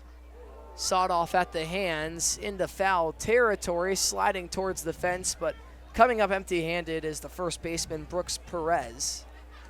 Made a nice effort to get that, but not a ton of foul territory here at Cardines Field, so not a huge amount of opportunities for those infielders to make catches on balls in foul ground, which is a little bit friendly for the hitters, gives them another chance. It does indeed. Obviously, on the left side, you don't even have the space exactly for a dugout, both the dugouts being on the first base side. And the fact that they're both over there doesn't allow for a lot of spare room. You have the warehouse back down the right field line as well. Even have a light post out in center field, adding to the obstacles. Nothing like Cardines Field. Nothing quite like it. But it's historic at that, and continuously packs the stands night in and night out. The 1-2 misses low and away, getting past Staubley. Doesn't matter with no runners on, but I mentioned the history between these two earlier, and there was a championship series just 2 years ago in which a deciding Game 3 was played right here at Cardines Field. Of course, the Gulls came away with that one, so some recent history at this field between the Mainers and the Gulls. The Gulls dropped the first game of that 3-game series, but went on to win the last 2. A walk-off win and extras to end Game 3. And 2 teams that you could very well expect to be facing off in the playoffs again this season. I know before the game we were talking about that new playoff format with still the top team from the North and the top team from the South guaranteed those top 2 seeds. But the other 6 are just best record regardless of division. So that means, in theory, we could see all 6 South teams, or whatever combination you could say, as the breaking ball sneaks past Wallace. Back-to-back strikeouts to begin the bottom of the 3rd for Charlie Hale in full command. I do have to say about Hale, I've gotten to watch him pitch before he transferred to UConn. He pitched for Endicott, and one of his last outings of his sophomore year, I believe, he went a full 9 innings, right, and 1 or 2 runs. So when he gets in his groove, he really gets in, and he has that pep on the mound. So we're in for a pitcher's duel here between Miller and Hale. Screaming confidence, trying to put down the first 9 batters of Newport's lineup in order. Lofted softly left side on a hop. It's bobbled by Carpenter, and Newport has their first runner of the ball game right on cue. A check swing from Adam Broski. And it's just in and out of the glove of Troy Carpenter over at the third base bag by the time he recovered and delivered the throw to first. It's a step too late. Carpenter didn't get the jump on this that he wanted to, tried to nab it out of the air, but just didn't have enough room to get to that thing in time, so then tries to field it on a hop, and that's a very tough play when you're trying to glove it off of the ground and at the same time you're running at full speed, then having to make that transition to the throwing hand. Just a lot of moving parts at once and a tough play that he was unable to make. So nice break for Newport to get their first base runner. We'll see if they can take advantage of it and come up with a 2-out rally here. Yeah, sometimes you just need a little bit of small ball to get things going. It seemed like Carpenter was just kind of caught in between, do I go and try and catch it in the air or do I let it bounce, and had to try and field it on a shorthand.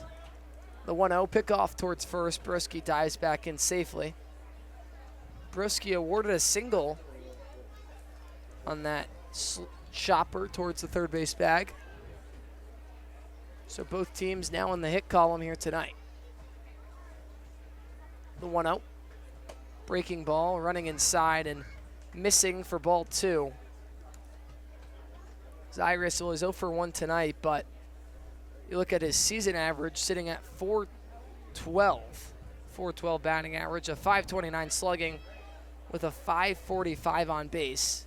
One of, if not the very best hitter for the Gulls so far this season. Just recently committed to play next season at Coastal Carolina.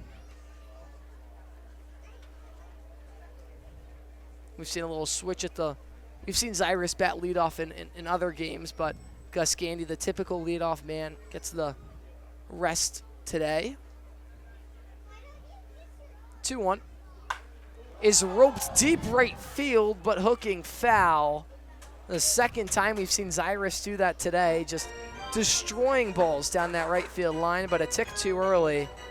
And well, those ones don't count for anything, Cole. Yeah, it seems like he's the only one that has Hale's number so far, as he had a fly out to center his first time, and then now he's had 2 deep fly balls to right field. So he's on him, he's pulling the ball, he's putting the ball in contact. Just has to straighten one out here. Just barely missing him. 2 balls, 2 strikes. Broski leads off first. Hale kicks and deals and misses the bottom corner of the zone. Bottom and away corner of the zone, I should say, as the count runs full. So we'll see movement from Broski on the pitch. 3 balls, 2 strikes. Hale trying to put the Gulls' pressure to sleep. The payoff, Broski goes. Zyrus takes strike 3 on the outside. A called strikeout ends the inning. All 3 outs via the K for Newport in the bottom of the 3rd. We head to the middle innings coming up next on ESPN+.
We start the fourth here from Cardines Field in Newport, Rhode Island, and it's been 12 combined strikeouts between Charlie Hale and Maddox Miller.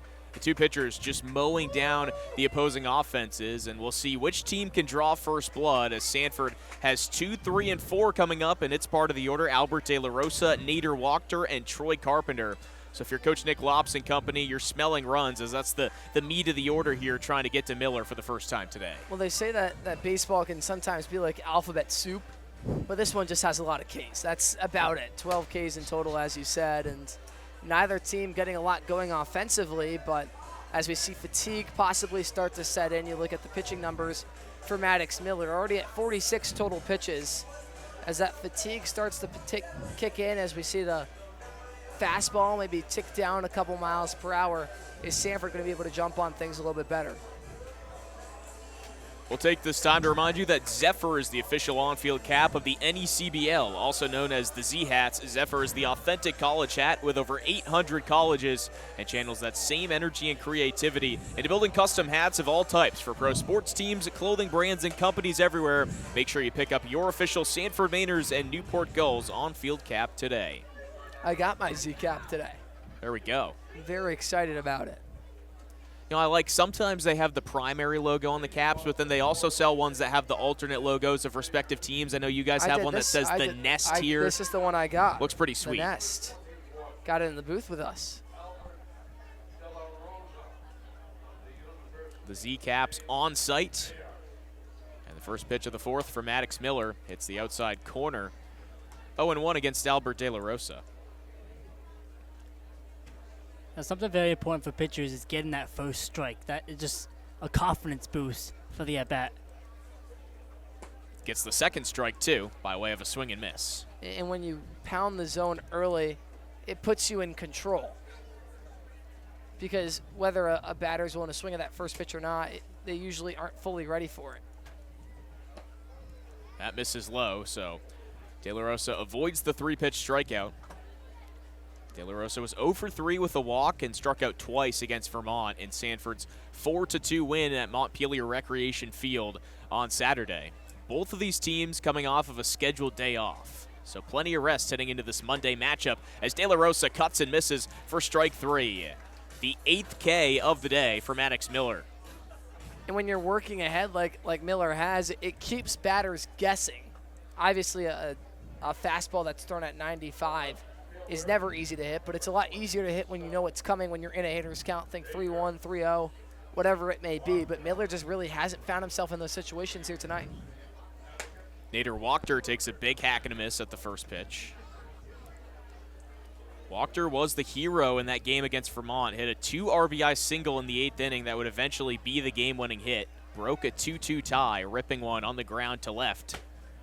Check swing, held up, and it'll be ball 1.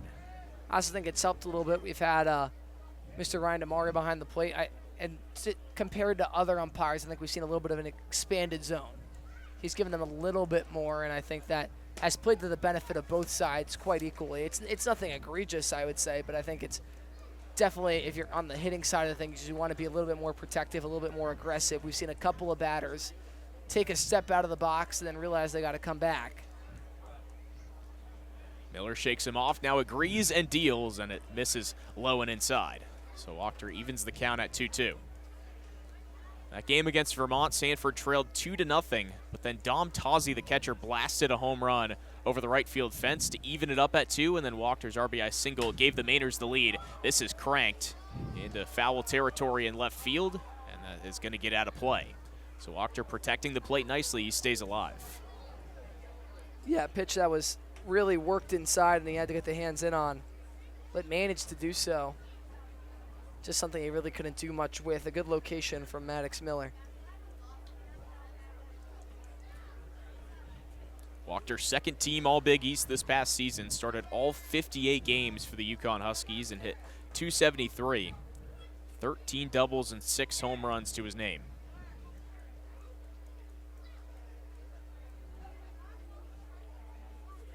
Only matchup of the season between the Mainers and the Gulls at Cardines Field after Sanford got the best of Newport 5-4 earlier this year in a matchup at Goodall Park. back on June 13th, so just over 2 weeks ago. Yeah, it was a super close one that really came down to the very end of things. Newport showed some fight late, but just too little too late. Payoff pitch from Miller, swing and a miss for strike 3. And down goes Wachter. Maddox Miller absolutely dealing his 9th strikeout of the evening. Utter insanity. I really did not see this coming. Obviously, you look at Miller's college numbers and you know that he's a guy that generates a high whiff rate and he has a high K per 9, but 9 strikeouts through your first 12 batters faced is just absolutely absurd. So in steps one of the 2 men who does have a hit off of him today. It's Troy Carpenter. Falls behind in the count 0-1. Carpenter ripped a single to the opposite field his last time at the plate. Trying to prevent Miller from picking up double-digit strikeouts in just the 4th inning.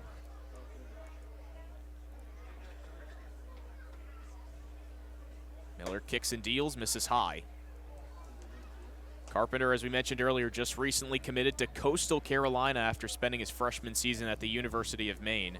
He'll join Chris Lamanis, the new Coastal coach who just came over from Mississippi State. So new leadership in that program, which is one of the typical powerhouses in college baseball. And a connection between this hitter and pitcher, obviously, with Maddox Miller having played this last season at Mississippi State. Miller shakes off Broski, agrees to a pitch and fires, and it misses low. 2 balls, 2 strikes. And it's multiple times it's in that it's a 1-2 pitch or a 2-2 pitch that Miller's gone to the off-speed down low. Sanford batters laid off it, though, in plate discipline. 2-2 on the way to Carpenter, and he gets him with the high heat. Strikeout number 10 for Maddox Miller. A pitching performance unlike anything the Mainers have seen so far this season, and we're still scoreless here on ESPN+. Most people spend their time trying to fit in. Not me. I want to be all in. I want to be in too deep, in the moment, in the center of it all, in the room where it happens. In it to make a difference every single moment of every single day. So grit your teeth and smile. Be ready to take on adversity. Be ready to transform the world. Ready for whatever life has in store. So, you in?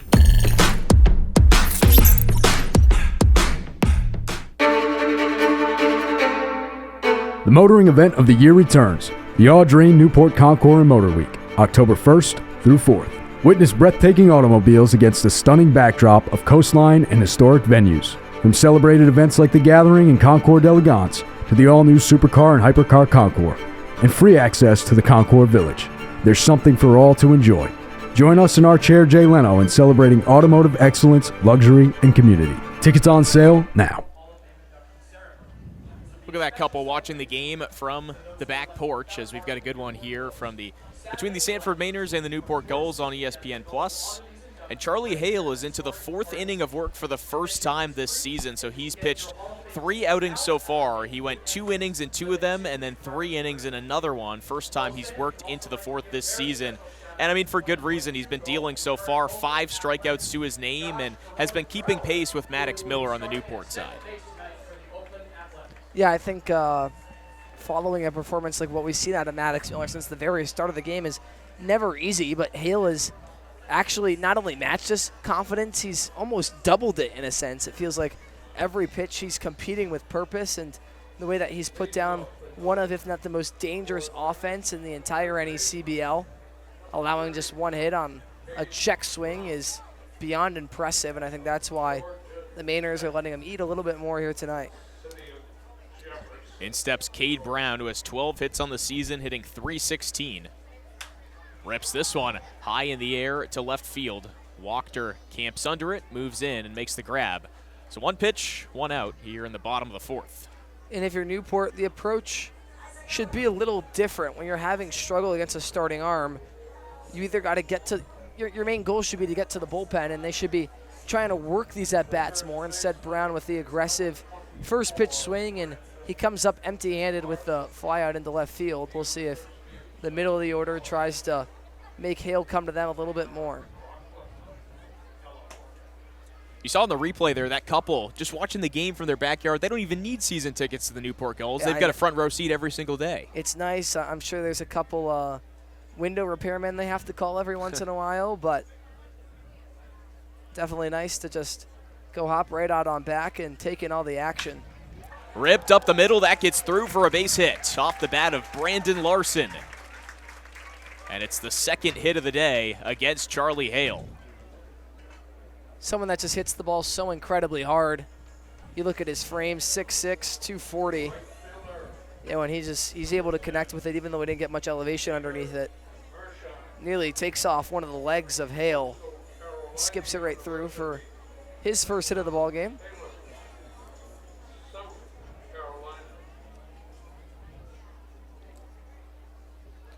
Peter Mershon steps in, now with a man on first and one out. And Hale pours in strike one.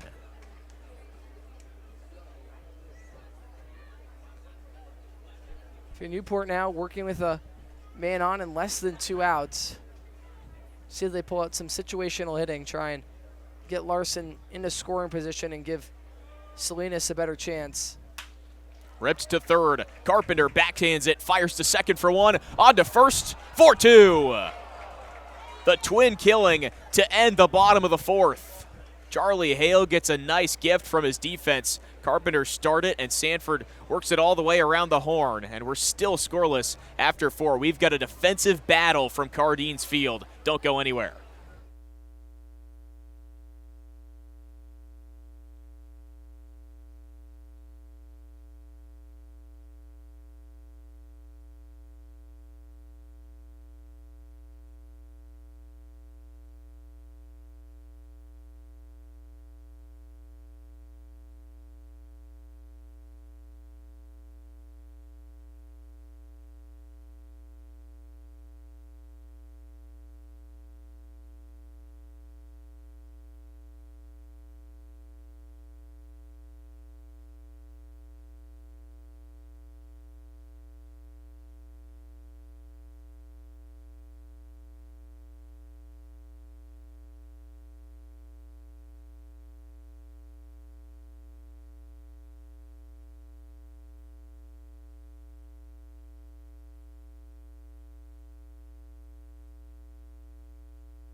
We've got a race around the bases here at Cardines Field, and it's a race to get on the scoreboard first between the Sanford Mainers and the Newport Gulls. Just 2 hits apiece between the two sides and no runs to show for it, as Brennan Sensai, Brendan Stabley, and Jack Tate will hit this inning for the Sanford Mainers. It's a new arm on the mound, and Parker Jennings out of Oklahoma State. So Maddox Miller's day is going to come to a close. You look at Parker Jennings so far this season. He's made a couple appearances for Newport, 3 to be exact, all out of the bullpen. A 9.82 ERA through 3 2/3 innings pitched. He's allowed 4 earned runs off of 4 hits, 5 walks to 5 strikeouts. Another guy that can really rack up velocity with the fastball, but has struggled with location. His last time out against the Valley Blue Sox went 2 innings, gave up 2 earned runs, and Newport will look to him to hold on to this shutout during the top of the 5th after 4 very impressive innings out of Maddox Miller. You look at that final line, 4 innings pitched, allowed just 2 hits, no earned runs, no walks, which is probably the most impressive given he walked 2 during his first 2 innings of work, his first start of the year, and struck out 10 batters. So Newport already having reached double-digit Ks from the pitching staff just 4 innings into things. Yeah, if you're Mike Coombs and Kevin Long, you got to take that as a win with Maddox Miller. 4 innings, but he's building up confidence, building up length for the summer. You don't want to overwork him. It's still June. Parker Jennings threw an inning and 2/3 against the Sanford Mainers the last time these teams met up back at Goodall Park, and it was a scoreless effort from him. Struck out 3 batters, so trying to keep the strikeout party going here at Cardines Field. He'll face Brendan Sensai to lead off the inning.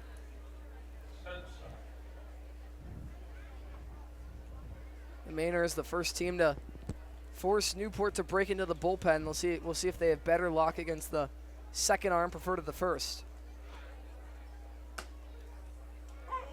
Strike on the outside corner on the first pitch from the tall right-hander Parker Jennings. So Sanford gets the lefty out of there, and they might be glad that Maddox Miller's day is done.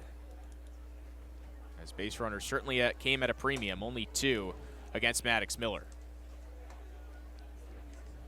Sensei went 0 for 4 in the last game versus Vermont, so due for a hit here.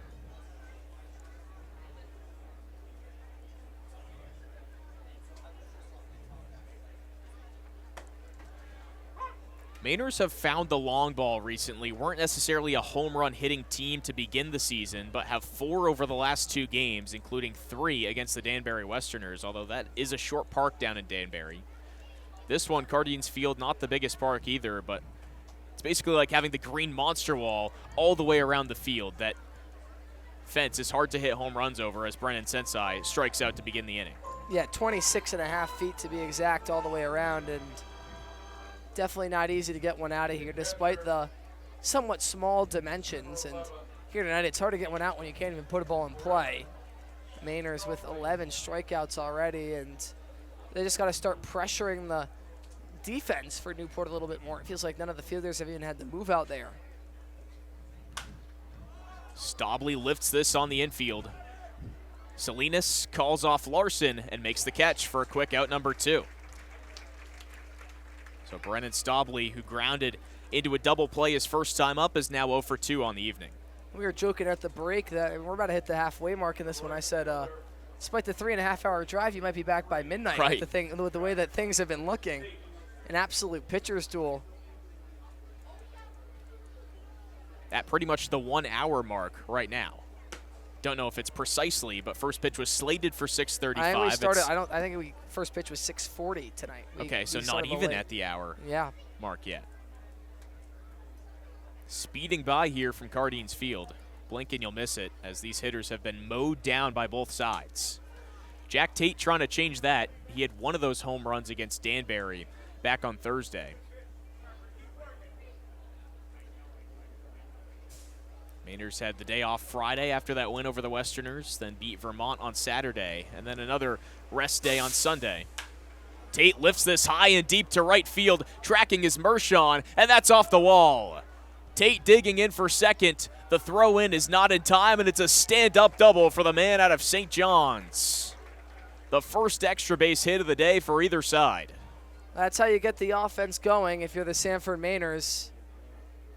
A big hit like that almost got out of the ballpark, just a few feet in elevation short, but a double can definitely provide much needed energy to the Sanford bats right now, and possibly even provide the first run of the ball game if Brooks Perez could sneak one in through the outfield.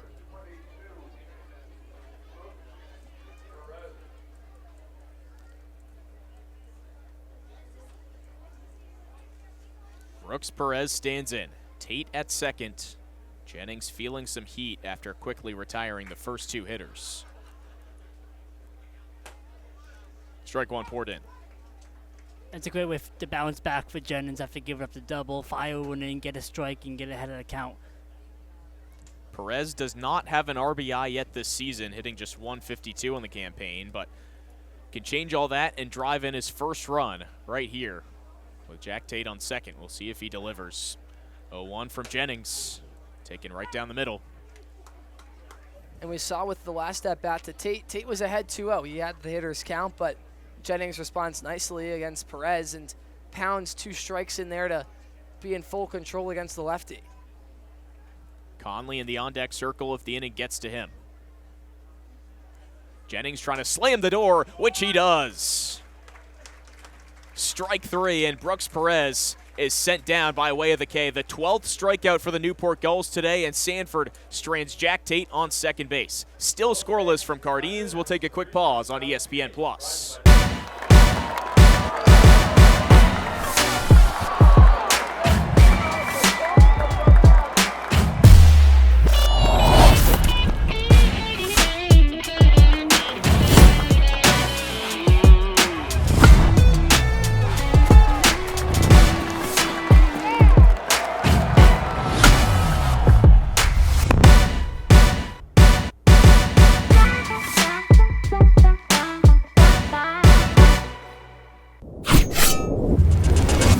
Stadionic's primary goal is to maximize fan safety and amplify the fan experience so that you or your client get exactly what you envision.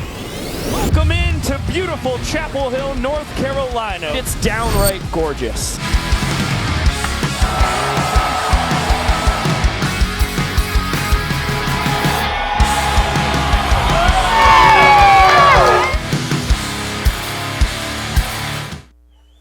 New arm into the game for the Sanford Mainers, it's Ben Griffith, and he has made 4 appearances so far this season. His most recent through 2/3 of an inning against Upper Valley, gave up 1 hit and no earned runs, did walk 2 men, so trying to take over for what Charlie Hale did in the earlier portion of this game. The Sanford starter was excellent as we take a look at the final line for him. Through 4 innings, allowed just 2 hits, no earned runs, didn't walk anybody, so really matched what Maddox Miller did. And man, one of the better starting pitching performances. When you talk about the combined starting pitching output from both teams, some of the best we've seen across the league all season in a single game. Oh, undoubtedly. The way that it felt like they just kept trying to one-up each other every time they went out there. It was really exciting stuff to watch, but now it turns into a battle of the bullpens as both teams work more arms in.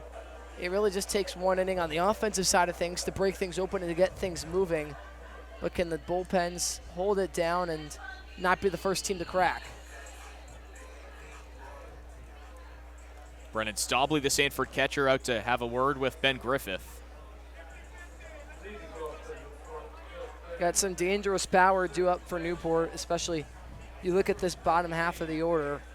4 out of the 5 guys have homered for the Gulls so far this season. Cloud and Novak, both with 3 of them. Salinas picked up his first just the other week, and Broski, of course, homered against the Mainers just a few weeks ago out in Sanford.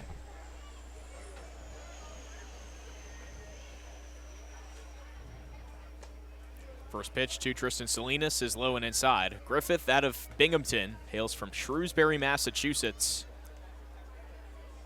Returner from the Mainers last year, went 0-1 with a 2.78 ERA in 12 games, all of them in relief. So playing a similar role for manager Nick Lops this summer. 1-0 misses downstairs. And Griffith, a guy who threw against Newport the first time these 2 squads matched up, and I remember noting about he keeps his hands really far away from his chest. The interesting set position, working out of the stretch.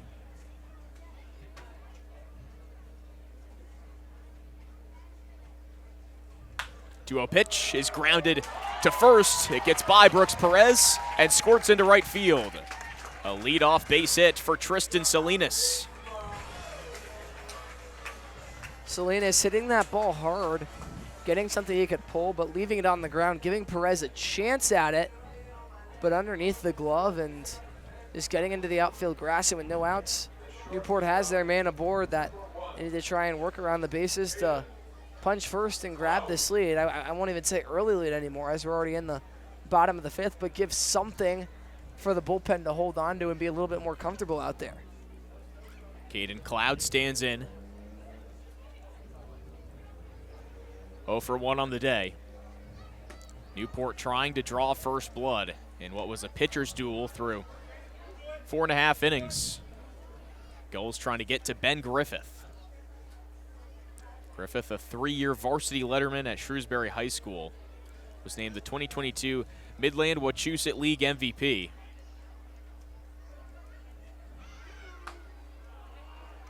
Just misses on that pitch. Count even at 1-1. That Salinas ground ball will be ruled as an error on the first baseman, Perez. First of the ball game for the Mainers.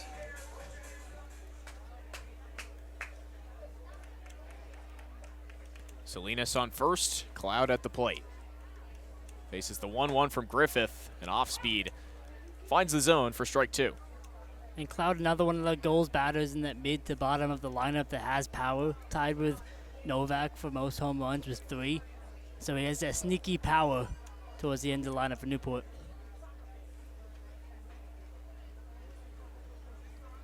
One-two on the way.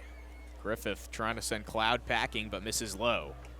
Looking back at the starters today, I mean, Hale was just so incredibly efficient. 4 innings, in just 45 pitches, pounded the zone 33 times.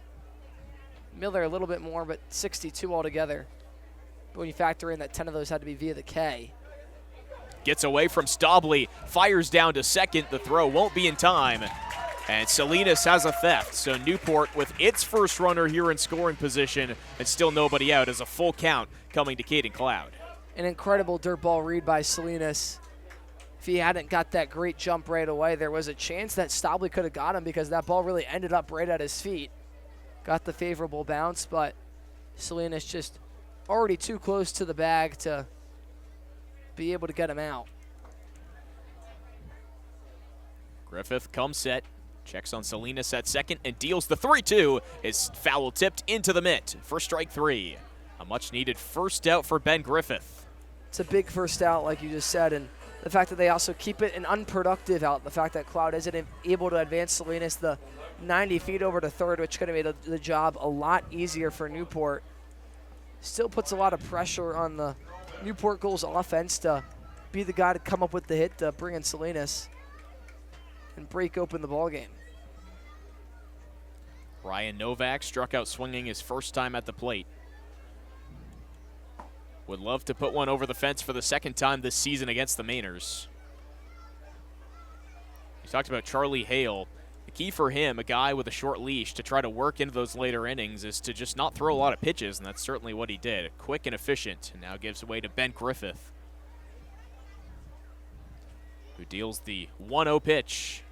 The count goes to 2-0. And I think part of why Charlie Hale was so excellent is because his stuff, you can call it, his arsenal, his pitch mix, is just so good that when putting it in the zone, it's talented enough to beat a lot of these batters.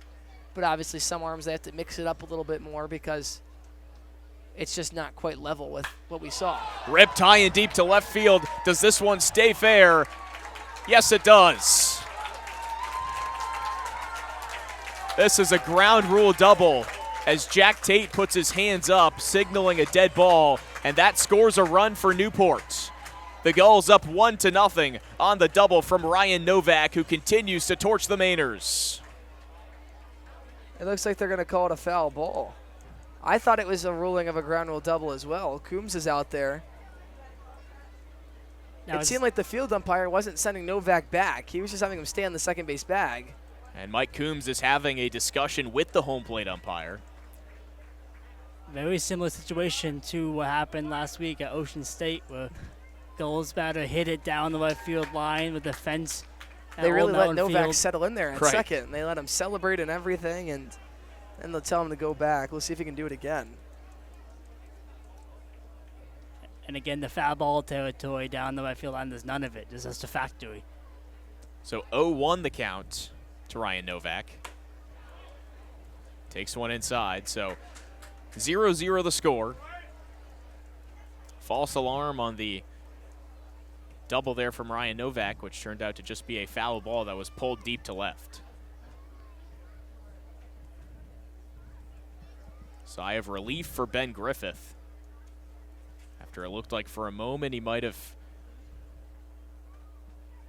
3-1 pitch is in the dirt, and that's ball 4. So Ryan Novak takes his base, and runners on first and second for Newport. First real test that the Sanford defense has faced today.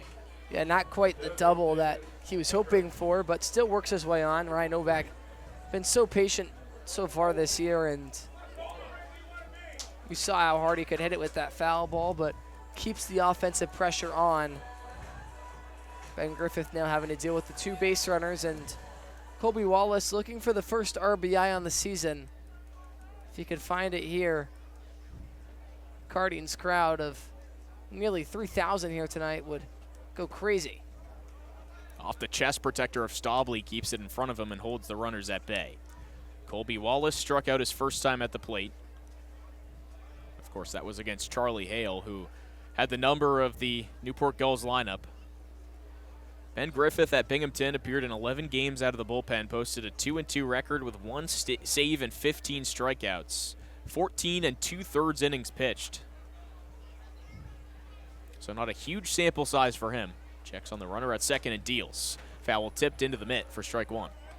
And to be willing to challenge Wallace with something middle part of the plate and still beat him with it. Shows the confidence that Griffith has on the mound right now.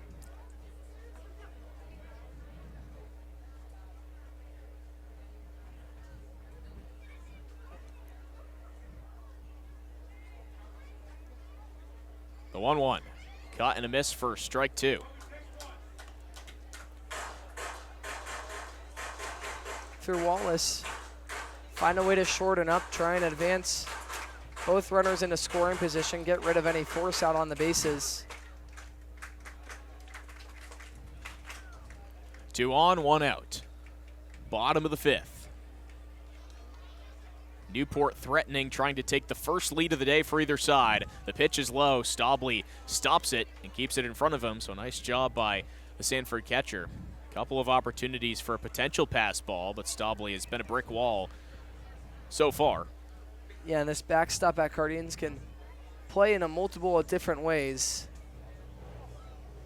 Not a place you want to let a ball get behind you, just due to the unpredictability alone.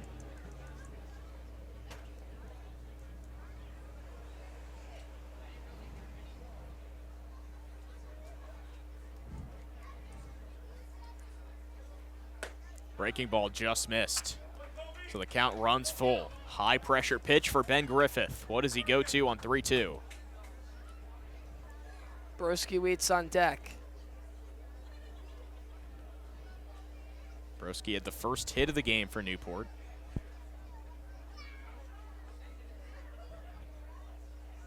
Payoff on the way with 2 men on, and this is ripped to the backstop. We'll do it again. Good fight from Colby Wallace, really making Griffith work for it.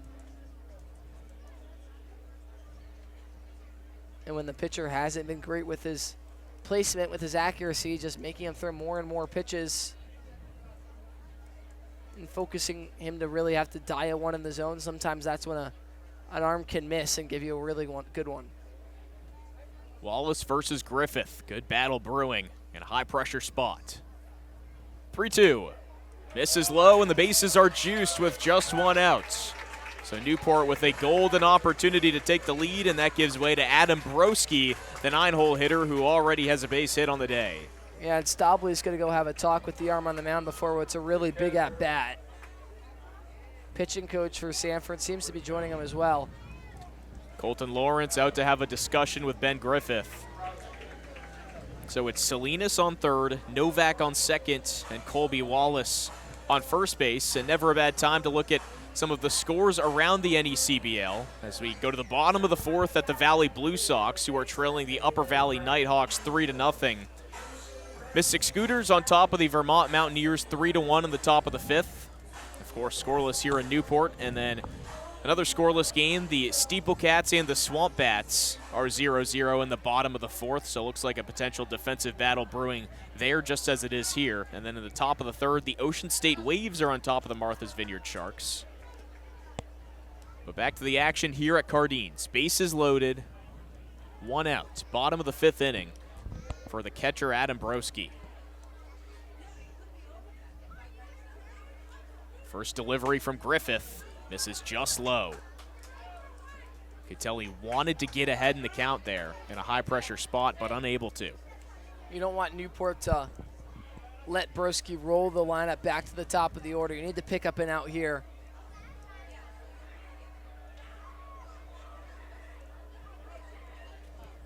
(1-0). Check swing in the dirt. Staubli keeps it in front of him. If I was Broski, I would be looking at that shortstop hole there with shortstop hold the runner on. A single there could potentially bring in 2 runners for the Gulls. We know Broski's very pull heavy. And you're right, Matt, a lot of space between the shortstop and third baseman. Broski has 1 home run on the season. It came against these Sanford Mainers. 2-0, high and inside. Did it get a piece of him? It did. So a hit by pitch allows the first run of the game to score, and Newport takes a 1-0 lead. Tristan Salinas touches home, and an HBP gives the Gulls the early advantage. And it doesn't even take any hits during the inning. Salinas started this inning by reaching via the error. 2 walks and a hit by pitch later. Newport, the first one's on the board. Interested to see how long they let Griffith go now that he seems to have hit some road bumps. Gives way to the top of the order, and Devin Zyrus. Swing and a miss at the first pitch, so self-inflicted wounds allow that first Newport run to score.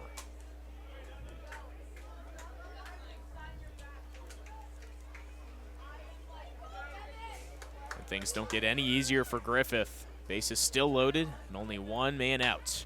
Lifted in the air to left field. Wachter charges in on it, makes the play, fires towards home. The throw is in time.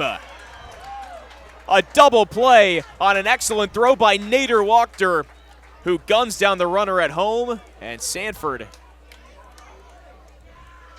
I think that's 3 outs. Gets the third out of the inning. A bit of a delay as they check on it, and the call is confirmed. So the Mainers allow just one in that 5th inning, but Newport draws first blood and leads 1-0 here on ESPN+.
Back here from Newport, and whether you're an island resident or planning a summer getaway, the fastest way to get to the Cape and Islands is by taking the New England League's preferred partner, the Steamship Authority Ferry. Visit steamshipauthority.com for more information.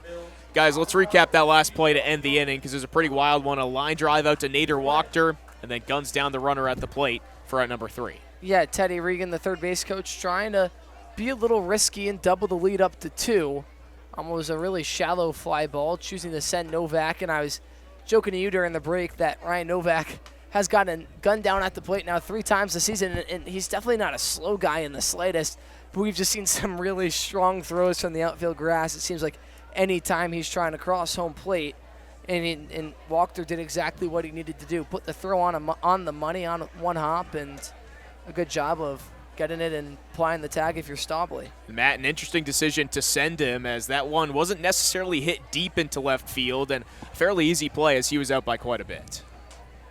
Yeah, I mean, with Novak, I mean, the funny thing is I was thinking back to last year in the playoffs. Novak threw a guy out in the 9th inning in the clutch situation, so maybe it's a little bit of a karma there, but that was just a beautiful throw by Wachter to end the inning.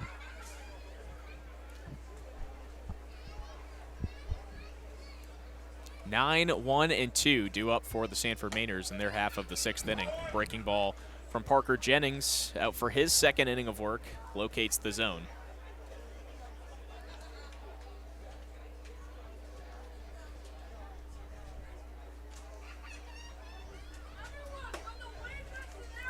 Conley entered the game in place of an injured Jackson Soroy against Vermont. That was a tough 4th inning for the Mainers, as their 1 and 2 hitters were both injured in a matter of minutes, as Zamperone was hit in the thumb by a pitch, and then Jackson Soroy injured his hamstring running for first base. So Conley had to come in for him. Check swing, they say he did not go, and the count goes to 2-1. So the Mainers had to have some substitutes enter the game, but it didn't matter. Sanford came away with the 4-2 victory. However, it's one of those win but at what cost type of scenarios, as 2 of the Mainers' better hitters will be out for the foreseeable future. It's shown already. The hitting just not completely there for Sanford tonight. It's obviously, we're still only in the 6th inning of things, but it definitely gets late early. And on the Newport side of things, if you're the pitching staff, you don't have much, but at least you have something with the 1-run lead. You can be a little bit more comfortable out there, which only betters your game. 2-2 to Conley. Swing and a miss. Can't catch up to that one. And he is sent packing for the first out of the inning. The strikeout number is just continuing to grow and grow and grow, showing no signs of slowing down. 13 already, and 11 of them swinging. Sanford has just struggled with the bat-to-ball skills. Uncharacteristic from the Mainers. And the K has been the story so far. Back to the top of the order, Jack Tate swings through on.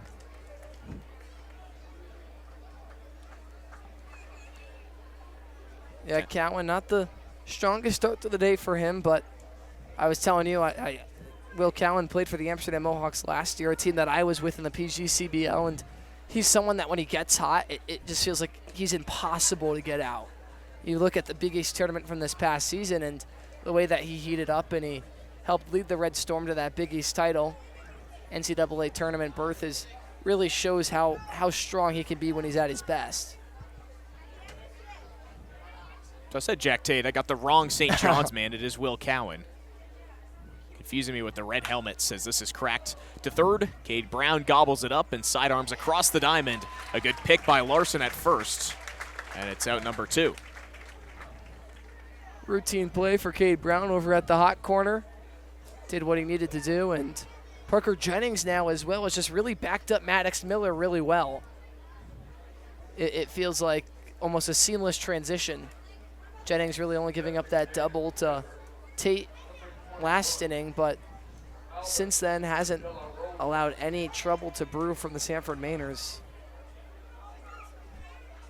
Now that was a nice play by Cade Brown, and something interesting is he's a returner from last year, and he didn't play a single game at third base. He was in the outfield or DH, and so when he started at third base, it was interesting to see at first. I think one thing I've picked up on Newport, it's a lot of depth this year, which has led to a lot of guys having to play across the field because obviously every night it seems like a different puzzle of mixing and matching and putting new guys in and taking new guys out. Breaking ball is cracked foul off the bat of Albert De La Rosa. Struck out twice today. The top 3 hitters in the Mainers order are all 0 for 6. Rather, going into this inning, we're all 0 for 6. All had struck out. Will Cowan was the first to put the ball in play with a ground out to third. The last at bat, this is shooted into the gap into right field, and De La Rosa is on with a single. Hard hit off the bat, and a much-needed single for the Mainers. They finally get to Parker Jennings. I was just about to say, when you have 2 strikeouts, the last thing you want to happen is get to 3, and then you're dancing with the golden sombrero. De La Rosa just lining one the other way, and we've seen Jennings get hit around just a little bit. You go back to the double from Tate last inning, and now a hard hit ball from Perez, but just inconsistent bat to ball from the Sanford Mainers. Jennings has really loved that top part of the zone as well. Climbs the ladder a little too high there for ball 1. Nader Wachter, as I mentioned, part of that leading trifecta in the order that struck out quite a bit today. 0 for 2 with 2 Ks. Finds the top part of the zone for a strike there. Just like last inning, Jennings gave up a double. Now the single in this inning. See if he can bounce back again and get out of the inning.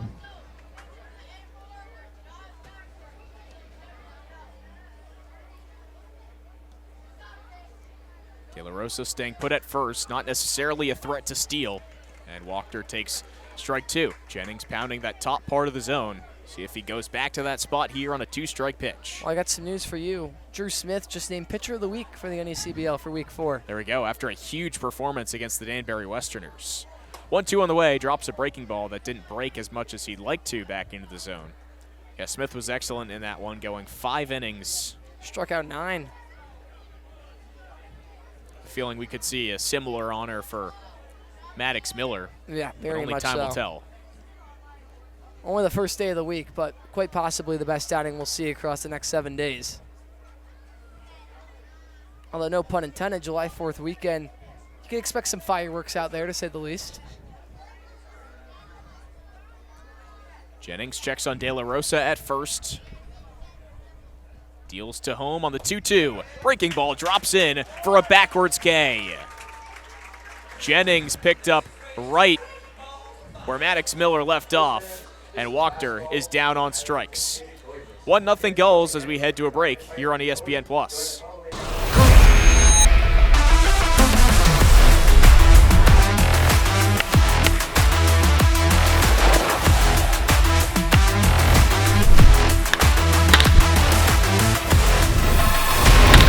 Looking to show off your Newport Gulls pride? Swing by the Goalie Shop, your official home for Gulls gear.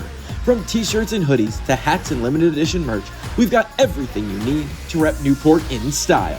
Located right inside historic Cardines Field, or shop online anytime at newportgulls.com and click on the Goalie Shop. Don't miss out, grab your gear today and join the best fans in summer baseball. The Goalie Shop, where Gulls fans gear up.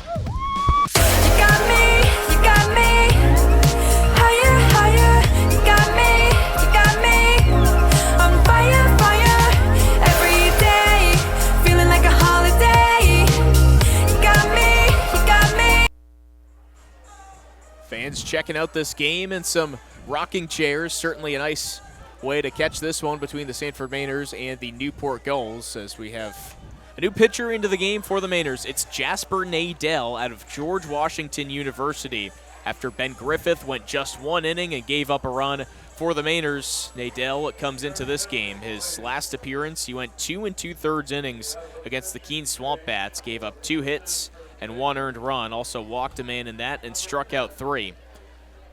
Comes into this game in a bit of a high-pressure situation here as the Mainers down by a run, trying to keep the deficit at just 1 and give the offense a chance to climb back into this game. Glad you could join us here on ESPN Plus as we enter the bottom of the 6th inning from historic Cardines Field. Certainly one of the quirkier setups in the NECBL, as the dugouts are both on one side. As you can see, Dom Tozzi and Albert De La Rosa discussing things in the Sanford dugouts. Yeah, and we talked about how on the Newport side of things, they're a whole lot more comfortable on the mound, but you're right. If you're the Sanford Mainers and Jasper Nadell, you don't have much room to work with. You've got to keep this a 1-run ball game, or Newport could just continue to widen the gap, and next thing you know, you're chasing a lot of runs with very few outs to spare, as we're already in the bottom 6th inning of things. So you need a really strong performance out of the righty to just keep things right where they're at and hope the bats can wake up eventually if you're Sanford. So Cade Brown has struck out and flied out to left so far today.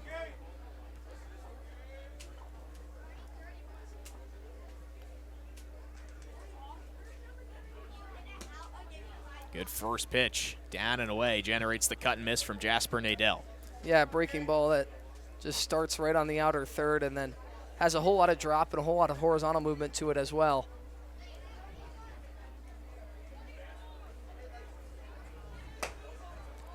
Nadell, a Californian for most of his life before moving to Connecticut.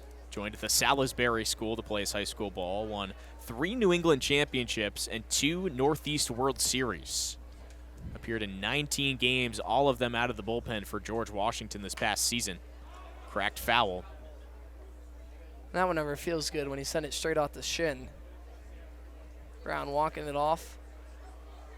Especially when you got to go get right back in the box. Exactly. It's almost like, have you ever been hit in the ankle by a razor scooter? Yes, Same type of feeling. I got a brother, Cole. We used to just do that for fun. It builds character, as a director of media ops, Mike Basile, always likes to say around here. Brown lifts this in the air into foul ground. Perez ranges over, and he just lets it get by. Just over that chain link fence over there, inches away from being able to make a play at it. I've seen Perez fighting with that tarp now, twice today. Saw him chasing into the right field foul territory earlier. He does it again right up against the wall, but running out of room. We mentioned the limited foul space here in Cardines. Wave and a miss. And down goes Cade Brown for out number 1. Good start for Jasper Nadell. Yeah, really strong start. He was heavy with the breaking ball early.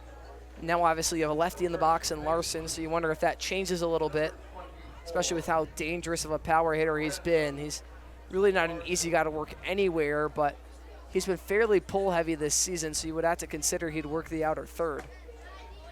But again, I mean, when you have a 6'6" frame and you can really extend with your hands, an outside pitch isn't all too far outside for Larson. Larson hitting .300 this season with 6 hits in 20 at-bats.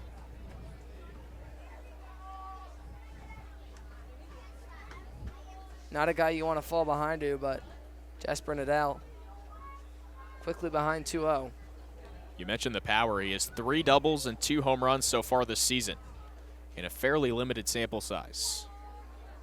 2-0 to the tall lefty, misses downstairs, and in danger of walking him here. Yeah, and he also got 6 hits too, so 3 doubles and 2 home runs and 6 hits. So it's a high slugging percentage for Larson. Had a single his last time at the plate. Nadal, as he needed to, poured in strike 1 to make it 3-1. Yeah, and anytime he connects with the ball, it has a lot of velocity behind it, and when he's able to elevate, that's when you see the home runs and the extra base hits, but the last time around, just a hard ball on the ground. Taking all the way, and it's a 5-pitch walk dealt to Brandon Larson, and Newport has a man on. And you got to provide that consistent offensive pressure. We've seen Newport now with the base runner the last 3 innings. And if you're the Gulls, you're really just fighting to get one more and add some insurance for Parker Jennings or whoever might be next out of the Gulls bullpen.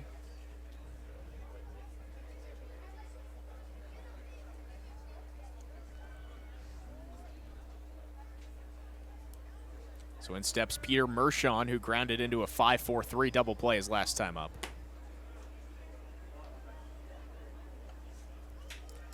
Stay tuned for the 7th inning. We'll have Will Coleman, pitcher out of Kentucky, join us here on the broadcast.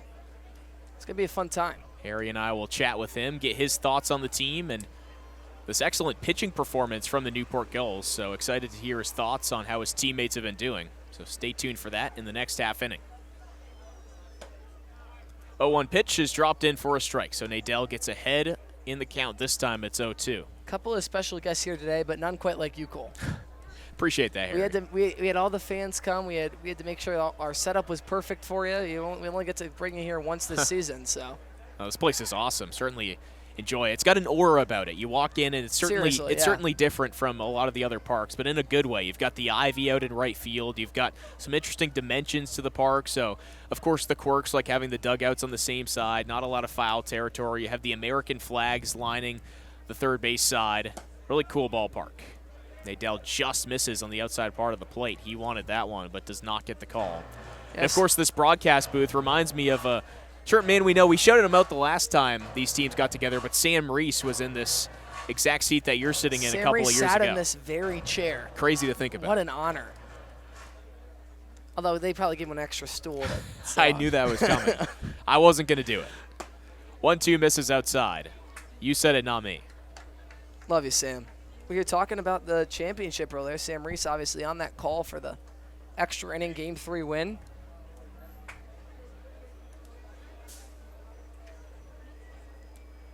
Brandon Larson on first base, Mershon at the plate. Misses inside, and the count has run full, so 3 straight balls from Jasper Nadal after going up 0-2 initially. Not an at-bat you want to lose after being ahead, and with Salinas on deck, who has hit the ball hard today with a chance and runners in scoring position, could really open things up for Newport. 3-2 on the way, misses outside, and it's another walk. The second in a row dealt from the man out of George Washington, and trouble brewing here for the Mainers. Trouble brewing indeed, and the free passes have really just been what's separated this contest so slimly. We say it's just a one-run ball game. But now 4 free passes issued by the Sanford Mainers, and Newport yet to surrender 1. That has to be the difference that you circle.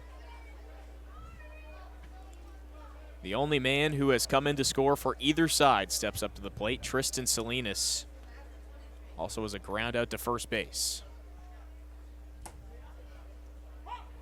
Got on by way of a hit his last time up.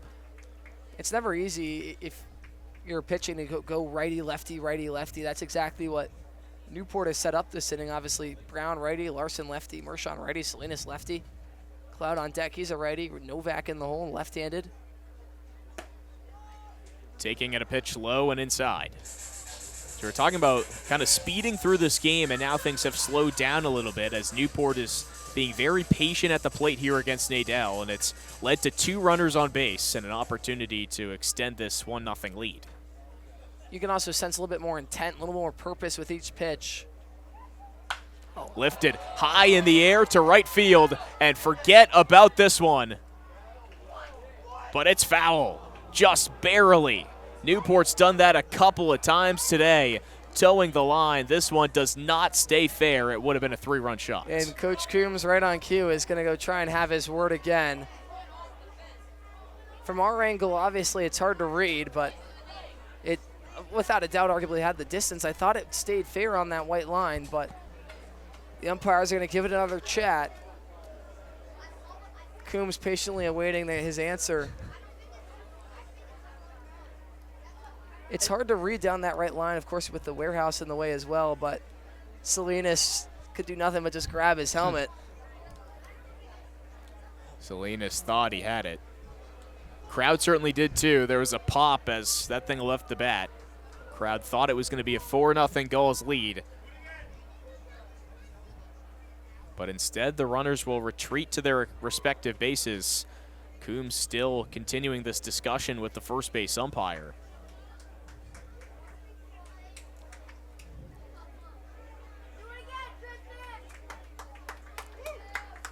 Fair foul, that ball was crushed. Smoked. I saw chalk, I thought, when it bounced. Now he's going to head to home. So working each umpire, Mike Coombs, a veteran at this thing, has his discussion with the first base ump and now heads to home.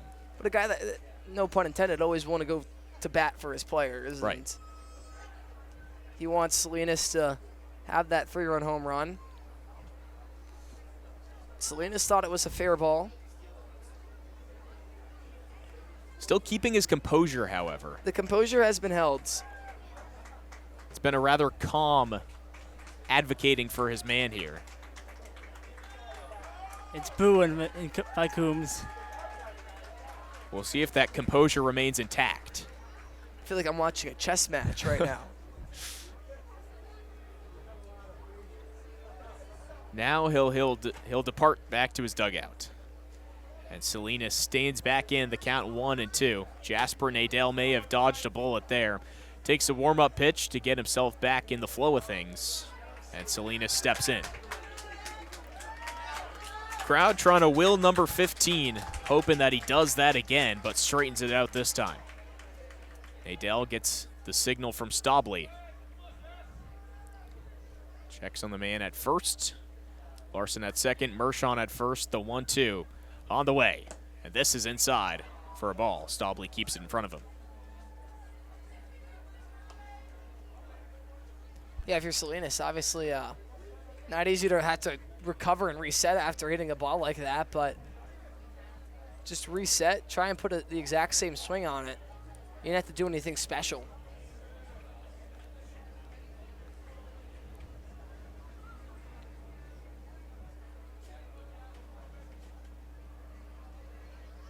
Nadell fires, misses high with this one.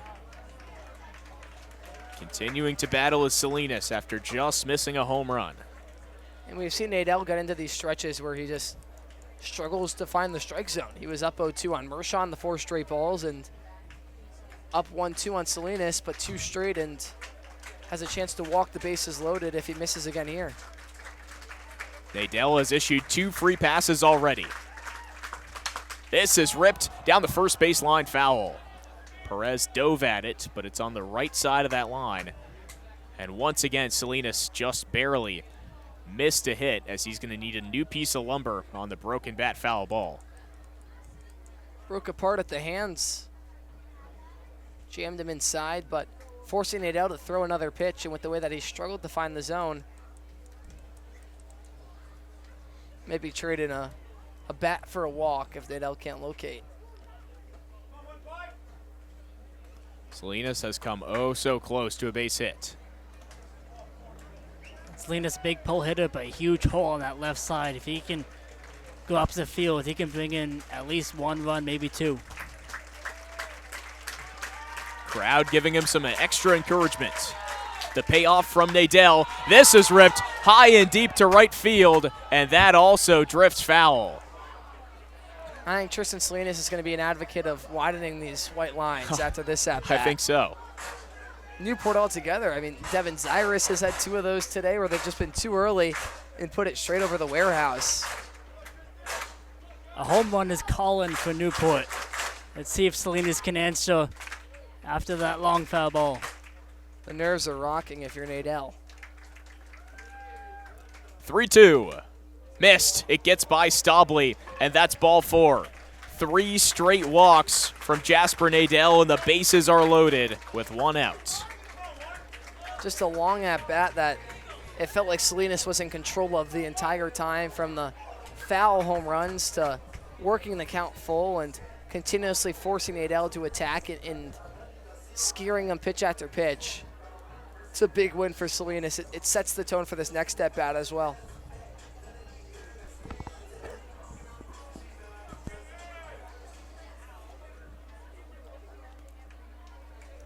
Cloud has that power as well. We mentioned 3 home runs already on the season. First pitch from Nadell, wave and a miss. Gets ahead in the count this time. You're Sanford, though, of course. You're also just 1 pitch away from getting out of the inning. You have that double play set up. They're going to play everybody at regular position. Middle infield shifted towards the second base bag, but the corners aren't shifting up. 0-1. Misses outside. Nadell had a 2-1 record this past season. His wins came over James Madison and LaSalle. Had 1 save in his year at George Washington. He'll be a junior this fall. But work to do in the summer here with the Mainers and in a high-pressure spot in the bottom of the 6th. Bases loaded. The 1-1 to Cloud. Grounded back towards first. Perez tries to beat him to the bag. He cannot. And the throw home is not in time, so Newport scores 2. And he is out at first, so Perez did beat him there. But either way, got him with the tag. We're going to have another look at it, but I believe you got Caden Cloud with the tag. A really athletic play by Brooks Perez to hustle back. And yeah, got him right on the leg, but even smarter base running from Peter Mershon to take the quick turnaround third and diving home safely. Rarely do you see that 2 runs scoring on a ball that didn't even get out of the inner infield grass. So 2 RBIs for Caden Cloud on the RBI ground out.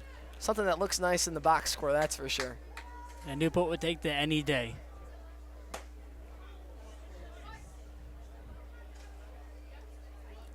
And now in steps Ryan Novak. 3-0 Gulls, bottom of the 6th inning. Some small ball from Newport, and once again the self-inflicted wounds from Sanford as Jasper Nadell walked the bases loaded. 3 free passes issued to Gulls hitters in this inning.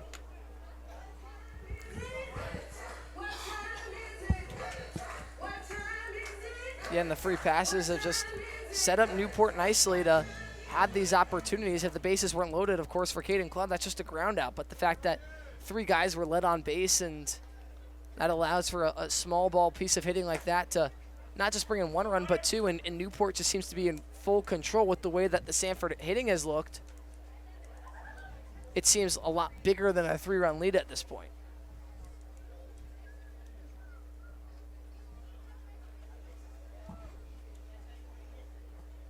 Novak 0 for 1 on the day. A strikeout and a walk. Did he go around on that one? No, he did not. Continues to be just so patient, Ryan Novak, on the verge of working his 2nd walk of the ball game. The numbers this season for him have just been ridiculous in terms of the plate discipline. Hitters count. Misses outside. A 4th walk of the inning for Jasper Nadell, having some issues with the command here. 21st time Novak has reached via the free pass through his first 15 games. and that's why he's got an on base that sits above 418. Another man who walked his last time up is the designated hitter Colby Wallace. Looks like this might be all. Colton Lawrence, the pitching coach for the Sanford Mainers, coming out to have a discussion with Jasper Nadell. I think you trust them to attack this bottom of the order in Wallace and Broski, but you don't want them to face those top-heavy guys in Zyrus and Cade Brown. So maybe it's only Wallace, and then you bring in a bullpen arm to pitch to Broski, who, compared to the rest of this lineup, is one of the weaker hitters.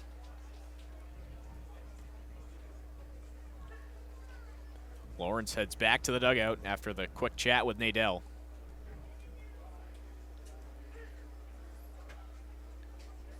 And a few more insurance runs for Newport would be helpful for either Jennings or another arm coming in for the last few innings.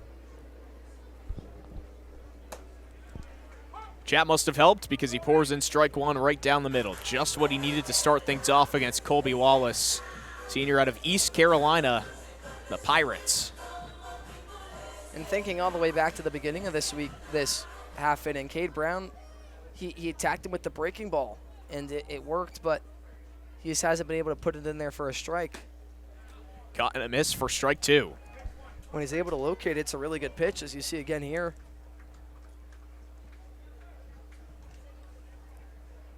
Salinas out there at second, Ryan Novak on first. Colby Wallace, the hitter. Nadell one strike away from getting out of it. Deals, and it's foul tipped off of Stobley's face mask, and he stays alive. So this has been the point for Nadell. He's gotten ahead in the count on numerous occasions, but has let things slip away. Trying to slam the door and secure strike three this time.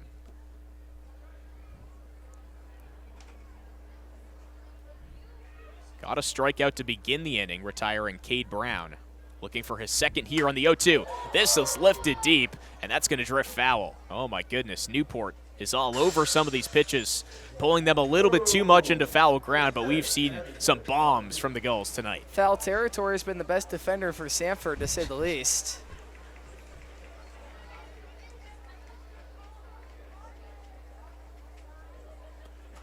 Mascots chilling with the respective bullpens. The 0-2 on the way misses outside. Yeah, I think a lot of the attention goes to the dugouts next to each other, but I think the bullpens coinciding, being right next to each other, I think that's where most of the chaos goes on. Right. You put a bunch of college students about 250 feet away from any umpire supervision, and gets a little chirpy out there. 1-2, grounded to third, and this is foul. Again and again, just a tick too early on it. Newport just has to find a way to straighten things out. Well, they've found their run support, to say the least, but obviously if they were just a tick later on things and could keep them in between the white lines, the lead would be much more insurmountable right now for the Sanford Mainers. Yeah, if you're Sanford, you're honestly lucky this is only a 3-0 game with some of the shots that have been hit into foul territory from the Gulls. 1-2 on the way. There's another one.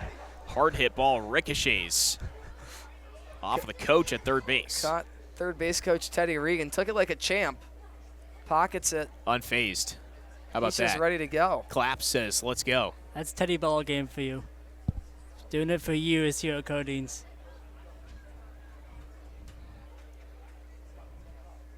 Warrior down there at third base. Just wears it. Colby Wallace continuing to battle. A ball and 2 strikes against him. Nadell comes set at the belt. Runners on first and second. 3-0 Newport. The pitch. Swing and a miss for strike 3. Fooled him that time, and Nadell gets out of the inning without any further damage done, but Newport extends the lead. A crooked number gives them a 3-0 lead here from Cardines Field. We'll take a quick pause on ESPN+.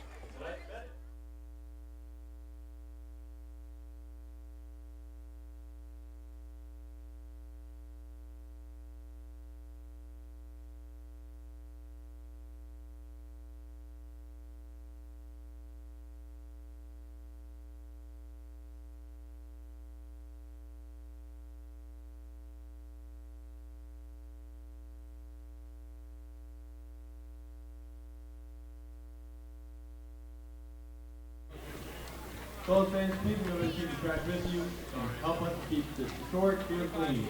But now it's time for the legendary Gully Race, sponsored by People's Credit Union.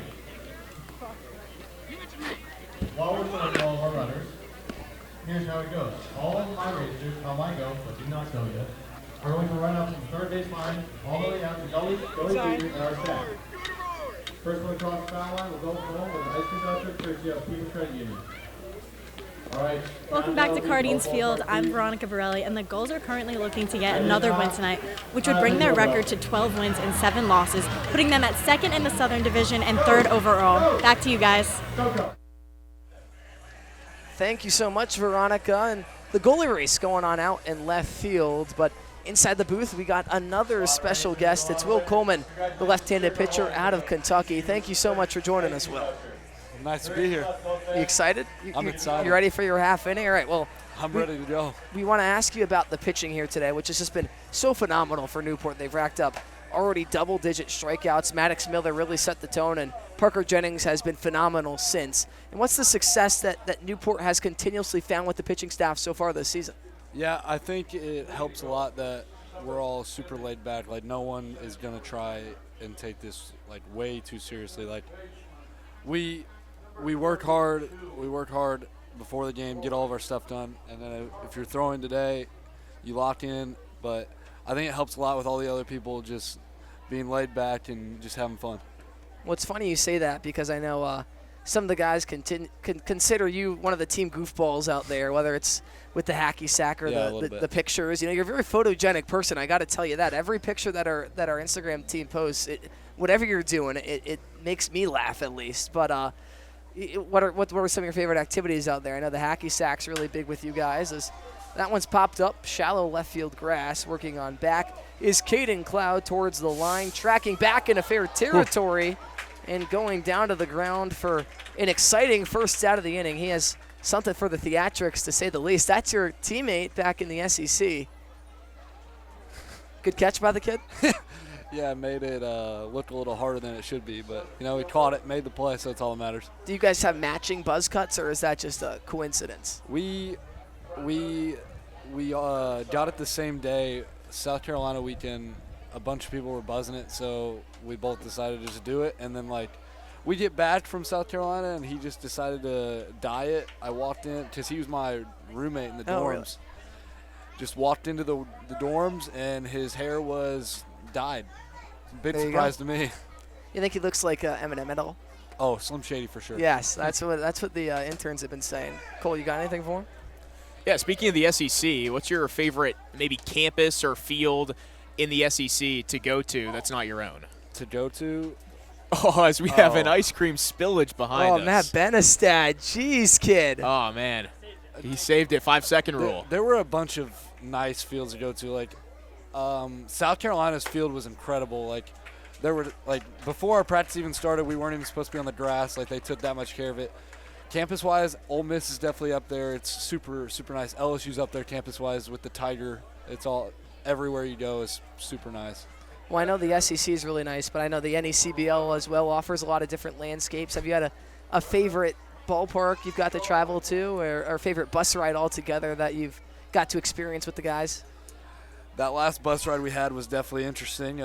We had multiple guys just sweating. It was so hot. So that one's definitely up there for memorable, but I don't remember where we played at on Saturday, but that field was pretty nice. And on Thursday, that field, I think it was Keene. Keene, yes. That place was pretty nice. Keene was really nice. All right, well, we got 2 outs and 2 strikes, so I'm going to hand the play-by-play duties off to you for this pitch. You're going to bring us home, Will Coleman, all right? Set the scene real quick. All right, it's 0-2. We got 2 outs. Looks pretty comfy. If I were him, I'd probably go curveball again, but we'll see what happens. Here's the 0-2 pitch. Fastball. Fouled off. How's he jumping out of your seat back here? Had me flinching. He's got 0-2 still, 2 outs, went fastball, fouled off late. You could go fastball again up, or you could try and bury a breaking ball.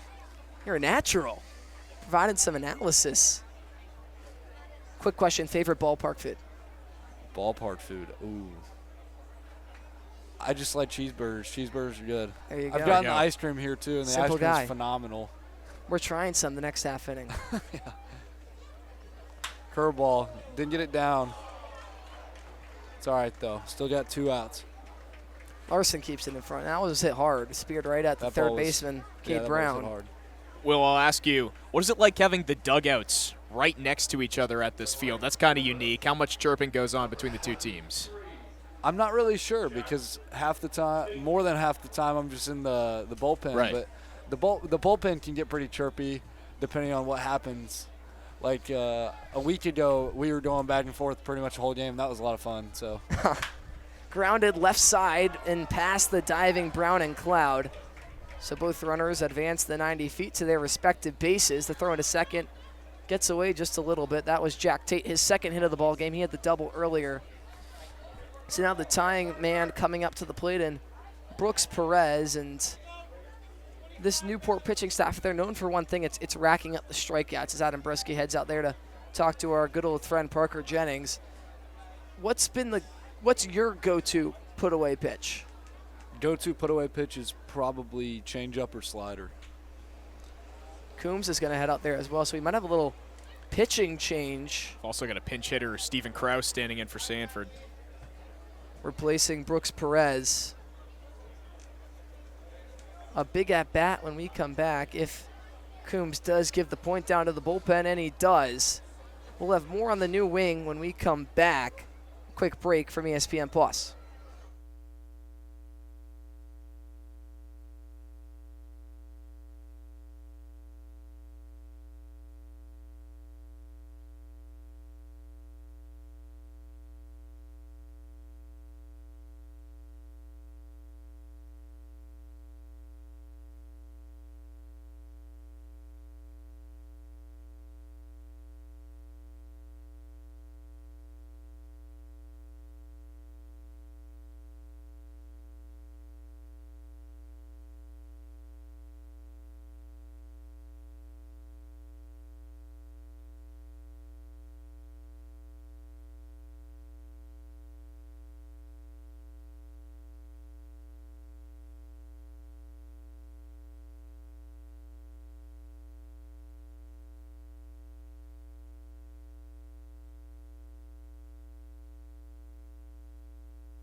Well, a new arm on the mound for the Newport Gulls in this high-pressure scenario. 2 men on, 2 men out.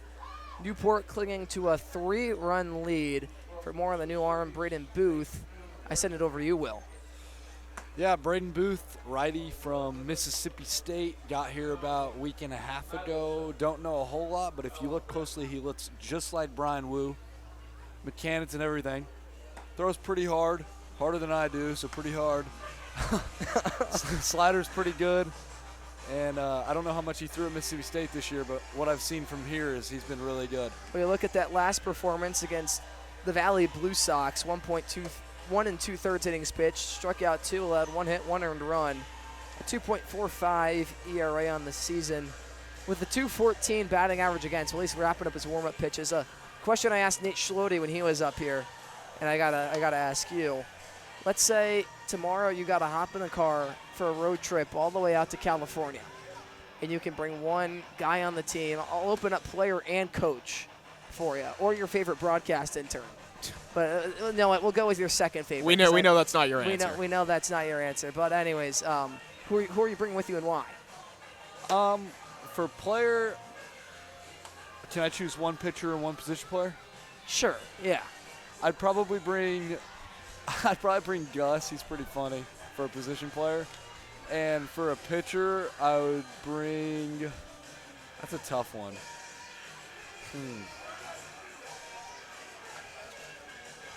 I'll do coach. I'd probably bring Long. Long? Yeah, He's a chatty guy. He can keep the conversation going. He is. Well, Stephen Krause, the lefty, digs on in. Pinch hitter, his first at bat of the ball game. Pitcher.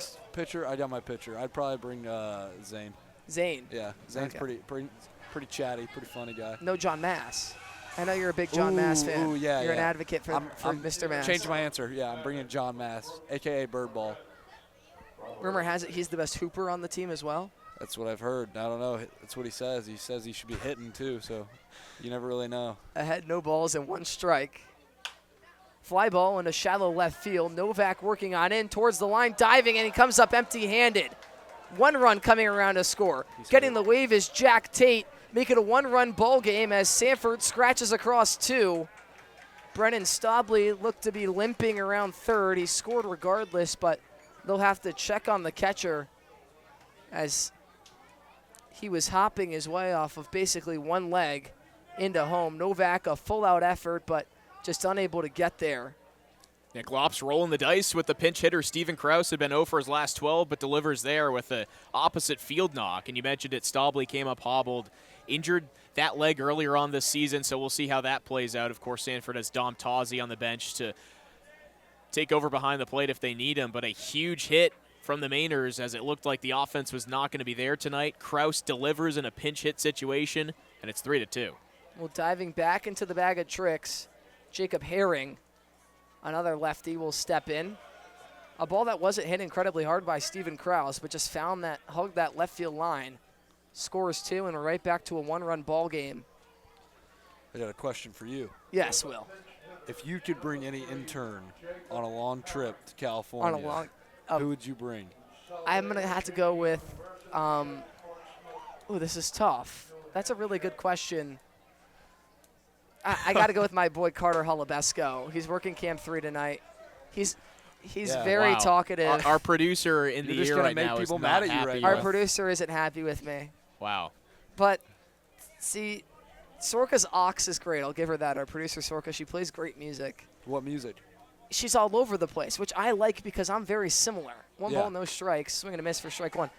It's just we're jumping around. We're going with whatever the vibe is, and she drives me to the field, so thank you, Sorka. See, Sorka, I've already spent enough time with you in the car between driving to the field. Well, I will, is what I'm saying. A little bit of everything. So I gotta work Carter in there because he's unpredictable. So favorite song? My favorite song, one song is hard. I think like if I could listen to if I had the one song left to listen to, Vienna by Billy Joel. That's a good one. What That's about a you? Really good one. I'm a really big Noah Kahn fan. You know who that is? Yeah. Yes. I really like the song "Maine" from Noah Kahn. Maine. So I think fitting for Sanford Mainers. There we go. Very fitting. Really good song. My family came. They went to New York and then to here, and then they went to Maine, and they got me a shirt. So I'm pretty excited to have that shirt. Well, the kid from Maine comes up empty-handed to end the inning. Newport leads 3-2. Will Coleman, we thank you for joining us. A true natural up here in the booth. Get back to the bullpen safely. Enjoy the rest of the game, boss. Thank you, guys. Thank you.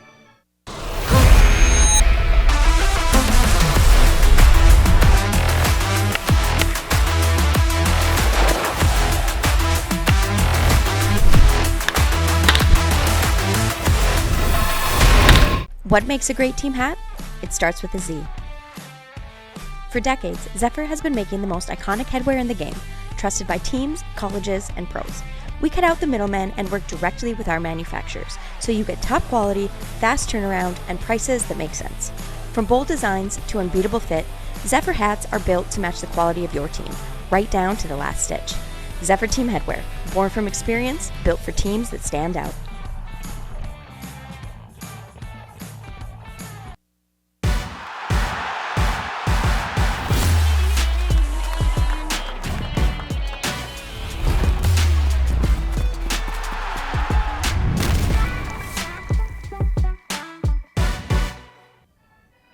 We welcome you back to Cardinals Field. We're stretching things out, and somehow some ice cream magically appeared in our hands.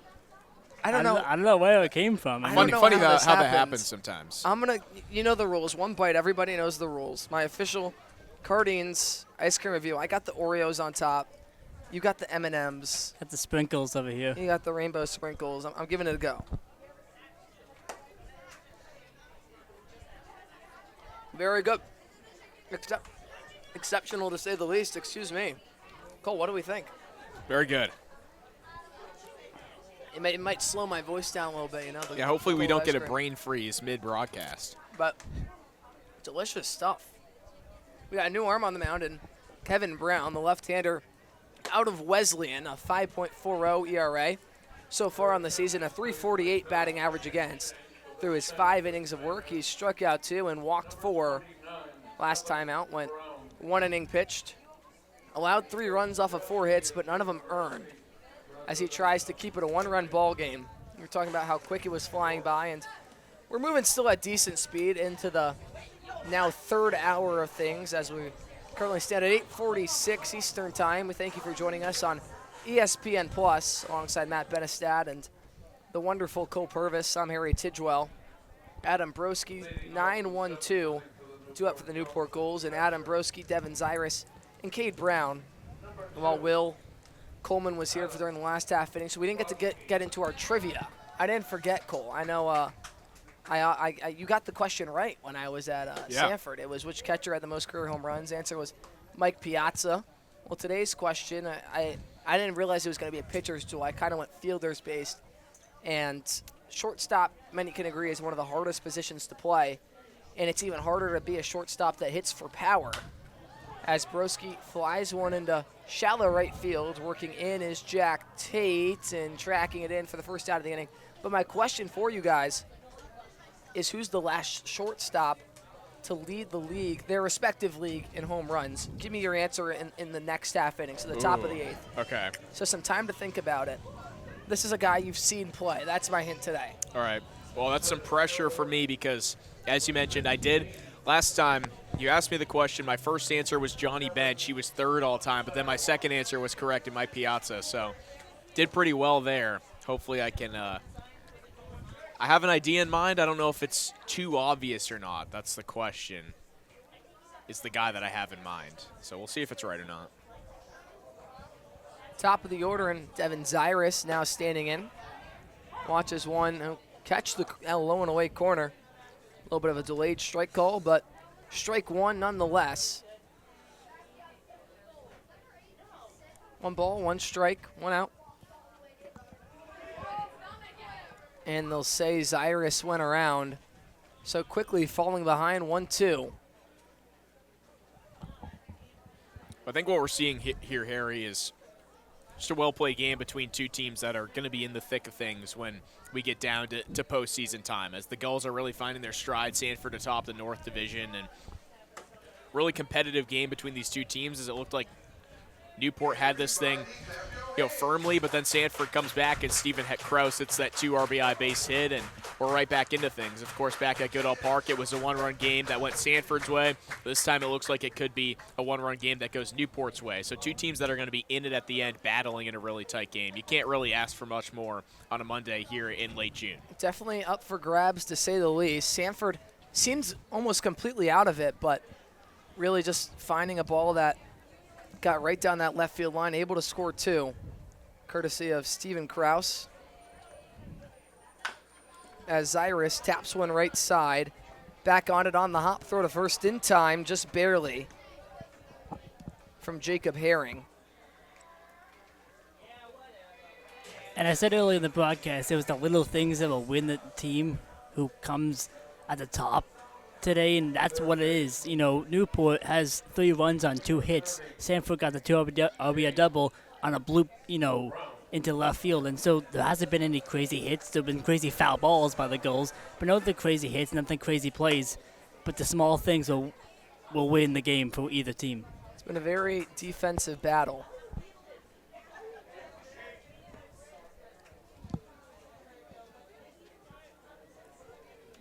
Trying to get the bats right back up with 2 men out and nobody on. Cade Brown watches strike 1 on the outer third. 1 ball, 1 strike. Look at that sunset. Beautiful. Can't believe one of our cameramen caught that. Looks like straight out of a movie. I think that's Tom Lima. Oh. On the Roman cam down on the sideline. Very nice. What can't Tom do? What can't Tom do? 2 balls, 1 strike. Brown fouls one straight back into the padding.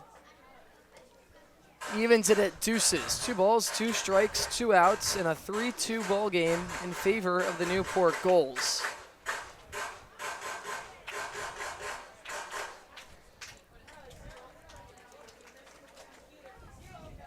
Pitch home. Popped up right side and out of play. We'll do it again.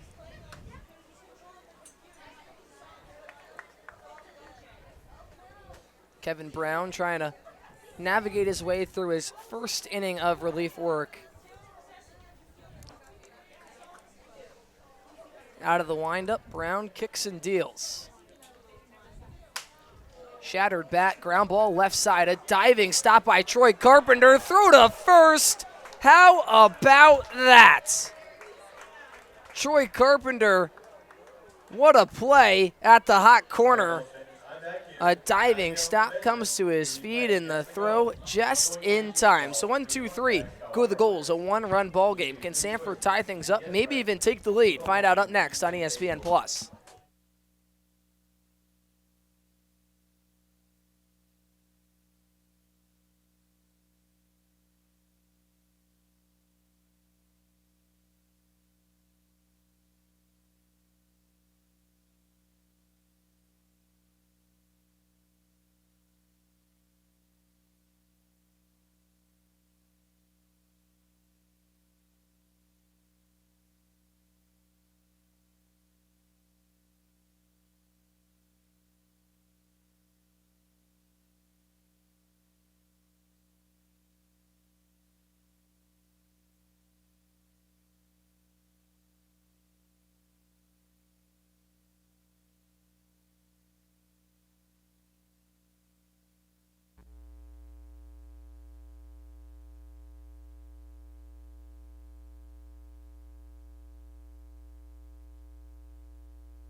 Top of the order due up for Sanford in a one-run contest. Getting good here in Newport. We were expecting a good one, and well, it sure hasn't disappointed. It'll be Cowan, De La Rosa, and Wachter up for the Sanford Mainers as they try and draw even in a 3-2 contest favoring Newport. An electric play from Troy Carpenter to end the bottom of the 7th. We're really in the home stretch with just 2 innings left to play. Comes down to who can win these later innings. How does Sanford go about now backing up and supporting that 2 runs they had in the last inning? Well, it's to the top of the order now, and it's been a little bit of a struggle for those top 2 guys. Just 1 for 6, and if you include Nader Wachter in the 3-hole, it's just 1 for 9. So all those guys are due for a hit, but Will Cowan has some power trying to start things off here. Cowan grounding one left side and foul. And if I think if you're looking for an encouraging sign, it's that the pinch hitters for Sanford are guys who typically hit a little bit higher in the order, but now they're slotted into that 8-9 spot. So you can really look for some production at the bottom of the order as well, but it's up to this top of the order to get it to them. No balls, 1 strike. Braden Booth back out there for Newport, misses outside. I realized I never gave my ice cream rating. I'm going to go with a solid 8-3. The Oreos were a very nice touch. Okay. See, the tough thing is I've never given an ice cream a 1 out of 10 score, so I have nothing to base it off of, but I'll go with an 8.5. I really like it. Yeah, all right. What about you, Benny? I think maybe like a 6-7. Oh, jeez. You can't escape it. You can't. You really can't. Well, the pitchers, they tried giving us words to sneak into the broadcast, and today they said 6-7, and I said, well, Newport's trying to extend the win streak from 6 to 7, so it feels a little too easy. 2 balls, 1 strike. Blows it by Cowan, so now even at deuces, no men on, no men out. Albert De La Rosa, 1 for 3 today, stands on deck. Cowan has some speed to him. If he could work his way on base, he's someone that could easily come across and score for Sanford to knot things up at 3. Booth shakes no and will step off out of Mississippi State. We saw, to start the game, we saw Maddox Miller, also his college teammate, and now Braden Booth trying to shut things down as we work through these later innings. The 2-2. Cold, strike 3. Gets Cowan on the low and away corner. He can't believe it. will retreat back to the dugout, his third strikeout of the ball game. And Newport's pitching staff has just racked him up all evening long. Now up to 17. Chasing down 20, they'd need 3 with the final 5 outs. Breaking ball is tapped foul, 0-1. And they've done such a great job of doing just that, getting ahead on these batters, which has set them up for that success. Absolutely, and gives them a chance to throw in high leverage situations and where they don't necessarily have to pound the zone. 2,311 fans at the ballpark here tonight as that catches the low and inside corner. All right, we got to get back to the trivia. Right, it's fitting with a shortstop at the plate. With a shortstop at the plate. And Albert, yes, excuse me. Albert De La Rosa, 0-2. Taps it foul left side. But the question was the last shortstop to lead their respective league, whether it's the American League or the National League, in home runs. The last guy to do it. Matt Benny, should we start with you, or should we pass it off to our guest, Cole Purvis? So guest goes first. All right, guest goes first, Cole.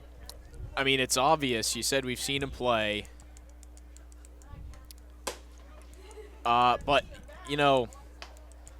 might be going back a little too far, but I'll go Jeter. Jeter, okay. Matt Benny? I was thinking Jeter, but now I just had Troy Tulowitzki jump into my head. So I'm going to... We have Tatis over here to the scorekeeper on my left. I have another Anthony. guess if that's wrong. Do you wanna just throw both out there? Seager. Okay, so we have Seager, we have Jeter, we have Tulowitzki, we have Tatis, and Joe Dupuy has texted me A-Rod as his official guess. We have 5 answers on the board, and one of them is correct, ladies and gentlemen. Get ready. Give me a little drum roll.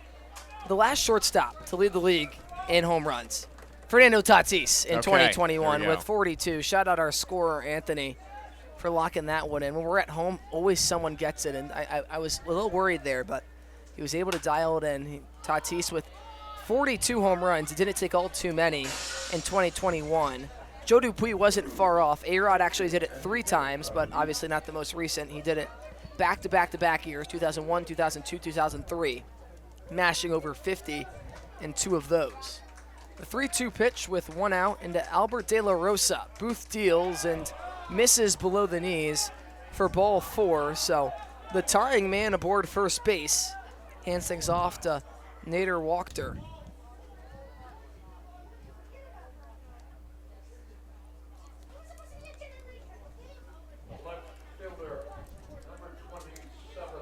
Overall, not a bad year for you on the trivia, Cole.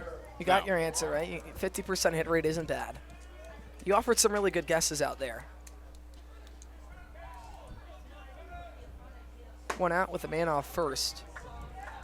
Now I'm just hoping for a Maynard's Gulls playoff series because we could get 2 or 3 more trivia questions and I could up my percentage. There you go. Pitching coach Kevin Long's going to stroll on out to the mound as the pressure continues to mount on Newport as a whole, and specifically Braden Booth on the mound, who gave up a soft, lofted single into left field, double, I should say, that got past Ryan Novak, and allowed 2 runs to score. But there's really nothing you could do there. It was right place, right time, and Newport's had similar luck today with that Caden Cloud soft ground ball towards first as a 4th goal joining the outfield, it seems. Too many men on the field. We'll have some extra coverage out there as Coach Long heads back, but that's what we've talked about a little bit. It's on nights like this where the bats aren't completely there on either side, it's the small ball that can help you get the job done, and just putting pressure on the other side. And when you put balls in play, it causes more pressure, obviously, than when you're just going down, swinging, or looking, whatever it may be, via the K. 1 ball, no strikes. Into Wachter. De La Rosa leads off of first. Swung on and missed for strike 1, so even at sticks. Troy Carpenter stands on deck. He made that miraculous play last inning and does have a hit here today. Sanford with 7 of them. Newport held to just 2. Another game where Newport has been severely out-hit. You go back to the Bristol contest not too long ago on Saturday.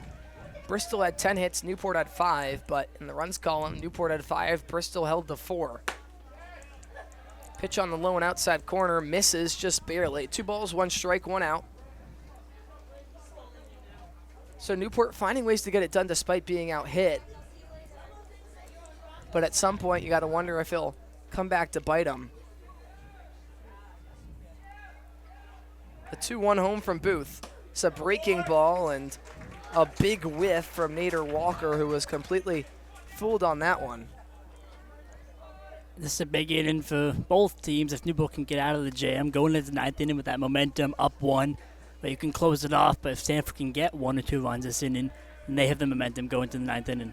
Looking for the team's 18th strikeout. The 2-2 got him swinging. Back pick towards first. Isn't going to be in time as De La Rosa gets back in safely, but a bacon, egg, and high cheese, if you will, swords Nate Walker on the high and in corner for the 2nd out of the inning. Hands things off to Troy Carpenter. Like the aggressive play there from Borowski, especially with Carpenter coming up, Sanford's best hitter in a run on base, to try to steal an out there and end the inning and have Carpenter come up in the next inning with the bases empty. He's known for being one of the clutch hitters not only on Sanford but the entire NECBL. Watches the first pitch for a called strike. 2 outs with 1 man on, and De La Rosa, you wonder if we'll see any motion from him to try and sneak into scoring position. 0-1 home is chopped left side, and Brown will touch it in foul territory. Throw over to first was very nice, but won't matter. 0-2. We talked about the hits potentially coming back to bite the Newport Gulls, or the lack of hits, we should say. And you can look at it that way, but also, I mean, you're kind of stealing wins that you probably shouldn't have had when you're not hitting the ball at the same rate as the other team, but finding other ways to win and taking advantage of mistakes. So you'll take wins any way you can get them, and especially in a bit of a hitting slump, still being able to come out with W's in the midst of not your best offensive week can still be an encouraging sign for a team. And that's just how well both sides have backed each other up. On days where the offense hasn't been there, the pitching has found ways to be phenomenal, and on a day where they gave up 11 runs to the Valley Blue Sox, the offense responded with 12. The 1-2 home from Booth is a breaking ball that misses the outer edge, so the count even at deuces with 2 outs and the tying runner standing over at first. Yeah, it's like in golf, some days the putter isn't working, but the driver is, and then it's also always nice when 2 things are working at the same time. It's kind of like in baseball. 2-2. Cold strike 3. Right at the belt, and Carpenter just watches it fly right on by. Make it 19 strikeouts for the Newport Gulls pitching staff. Braden Booth with his 4th of the ball game. The bottom of the 8th coming on next as Newport tries to tack on some insurance. Most people spend their time trying to fit in. Not me. I want to be all in. I want to be in too deep, in the moment, in the center of it all, in the room where it happens. In it to make a difference every single moment of every single day. So grit your teeth and smile. Be ready to take on adversity. Be ready to transform the world. Ready for whatever life has in store. So, you in?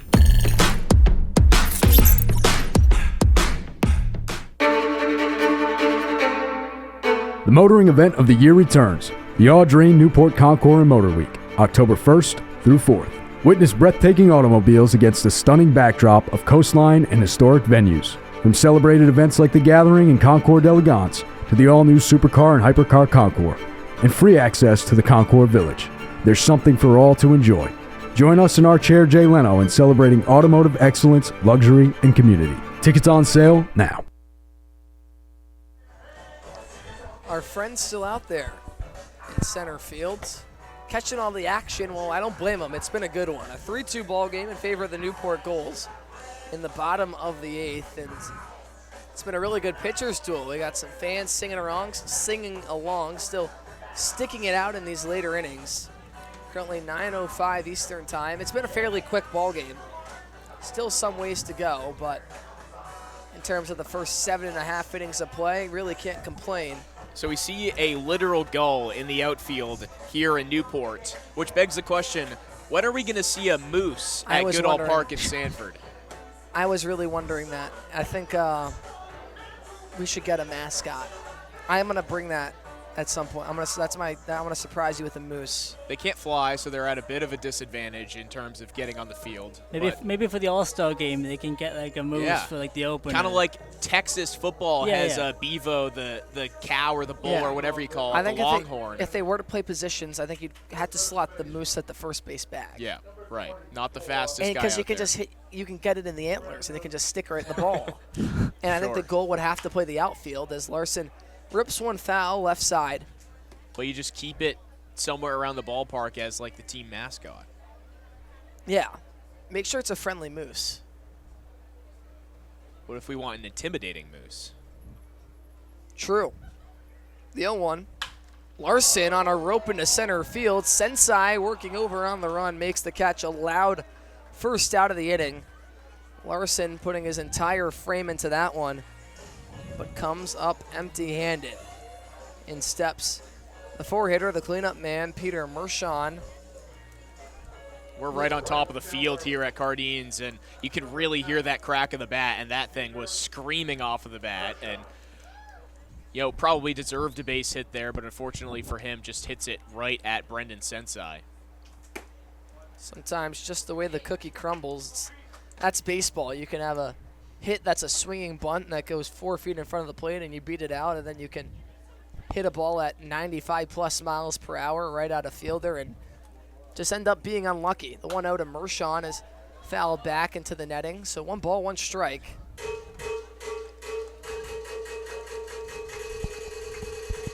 I know you were saying the one place you haven't got to really see yet is Martha's Vineyard with the Sharks. Right. And if you're wondering how you're going to get out there, you got to think of the Steamship Authority Ferry, the official travel partner of the NECBL. Whether you're planning your island getaway or trying to travel to the Cape or Islands, visit steamshipauthority.com to book your trip today.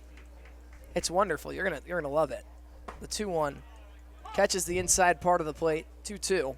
Now, is it better than the mailboat they have to take back to the land? The mailboat is an experience, to say the least, especially when we did it for the first time and it was pouring rain and very cold. It was the beginning of the season, and it got down to like what feels like 45 at night.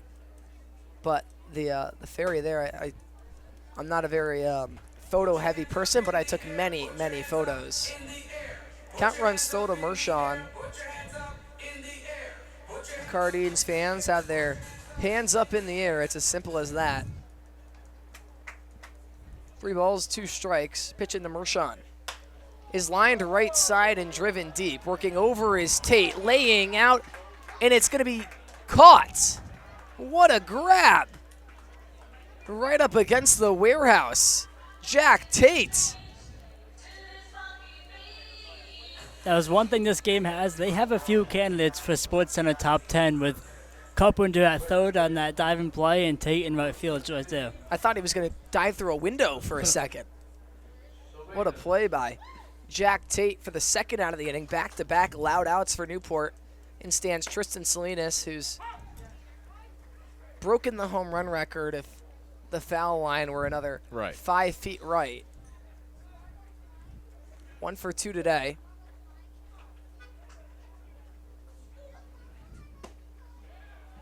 Pitch catches the knees, so quickly falling behind 0-2. How about Sanford giving itself a chance to come back here in the ninth? As there could be multiple runners on, of course. The first one was pretty much right at Sensei, but Jack Tate sprawling out to make the catch there, and nobody on with 2 outs, just giving themselves an opportunity. The door's still open for the Mainers, and that's due in large part to the defense, keeping things close. Breaking ball misses low. 1 ball, 2 strikes. You have to think if Brown could get out of this, there'd be some momentum on the Sanford side. Line drive into right center field. That'll get down for a base hit. Salinas will round first, but retreats back to the bag, so a 2-out single for number 15. As Salinas works his way aboard and hands things off to the shortstop, Caden Cloud.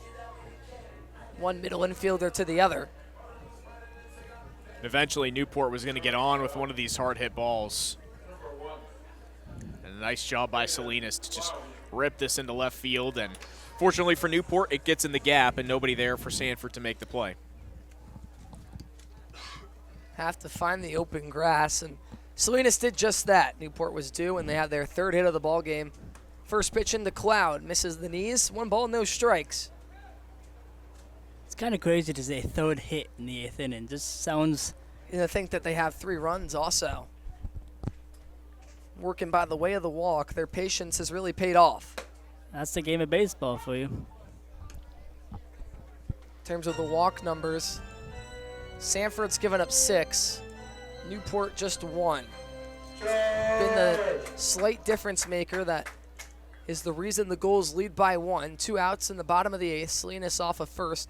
The 1-1 pitch home from Brown. Slide step and misses outside for ball 2. Similar to the Red Sox-Yankees game last night with Sonny Gray going 7 1/3 and only allowing 1 hit right there at the very end. Both defenses and pitchers played very well. It's funny because me and my roommate were going to go to the game, and then Saturday we said, you know what, we'll have a fun day here. As Cloud grounds one up the middle, a quick jog to the bag from Will Cowan for the 3rd out of the inning. Long story short, we didn't go, but we saw Sonny Gray almost throw a no-hitter. That does it for the bottom of the 8th. Newport clinging to a 1-run lead. Braden Booth trying to shut the door for the 7th straight win coming up next on ESPN+.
Well, things are heating up in the top of the 9th. Look at the box score so far today. A 3-2 ball game in favor of Newport, despite being out-hit 7-3.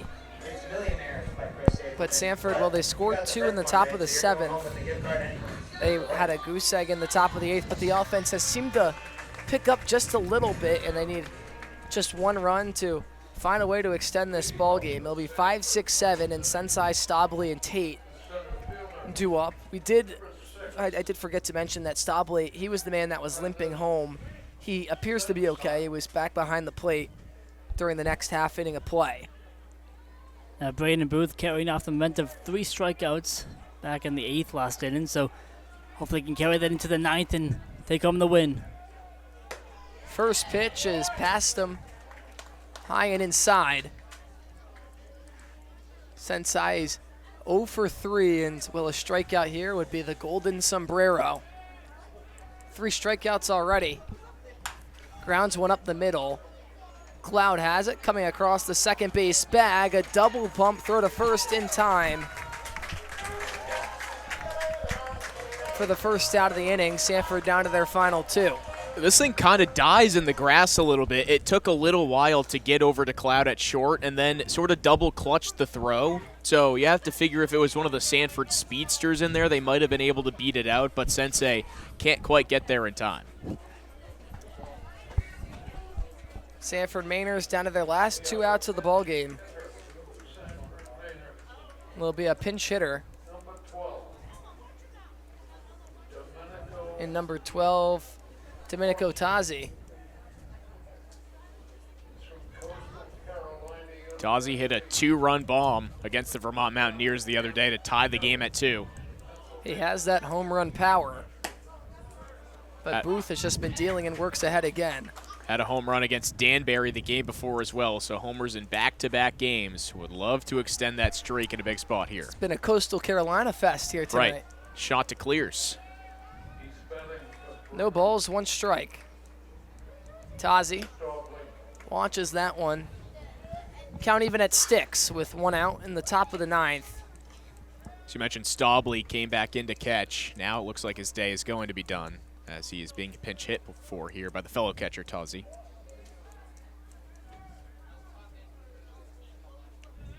One, breaking ball, chop foul left side, and they're really pulling all the tricks out of the bag because standing on deck and who could possibly be the last out of the ball game is number 30, Sam Miller. So that makes it 4 pinch hitters on the day for the Sanford Mainers, doing anything they can to secure their 4th straight win. A breaking ball, did he go? They say no. The fans don't like it, but unfortunately those opinions don't really matter. Definitely the right call.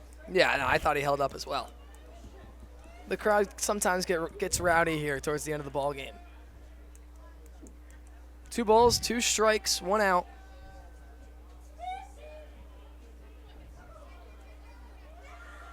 Booth against Tazi. Kicks and deals. The pitch home. Got him swinging. Make it 20. As Booth blows the high fastball right by him. And now down to their last out. It'll be Sam Miller. You look at Miller's numbers on the season. A .205 batting average with a .282 slugging. No home runs to his name just yet, but a double and a triple. A .311 on base. First pitch home. Just above the knees, and Booth continuing to deal. So we talked about Drew Smith winning Pitcher of the Week for the Mainers. I think the Newport staff should just win it as a whole because this has been an incredible performance. 20 Ks, really remarkable against the Mainers lineup that's been hot, especially on the road. They've quieted them tonight. A masterclass from the arms. The breaking ball misses low and away. 1 ball, 1 strike. Goes back to Maddox Miller, who started things off with 4 innings of work, allowing just 2 hits, no earned runs, and striking out 10. Parker Jennings followed with 2 2/3. Good for 5 Ks, allowed the 2 runs today, the 2 earned runs to his name because they're both his base runners. And then Braden Booth, 2 innings, 5 Ks. Back to the breaking ball, but misses low and away. You're still obviously in a pressure scenario in that if you let Miller on, you hand things off to Steven Krause, who would be the go-ahead run. No 1-run lead. No lead is safe, but especially a 1-run lead can change with the swing of a bat. The 2-1 home is grounded right back up the middle, through for a base hit.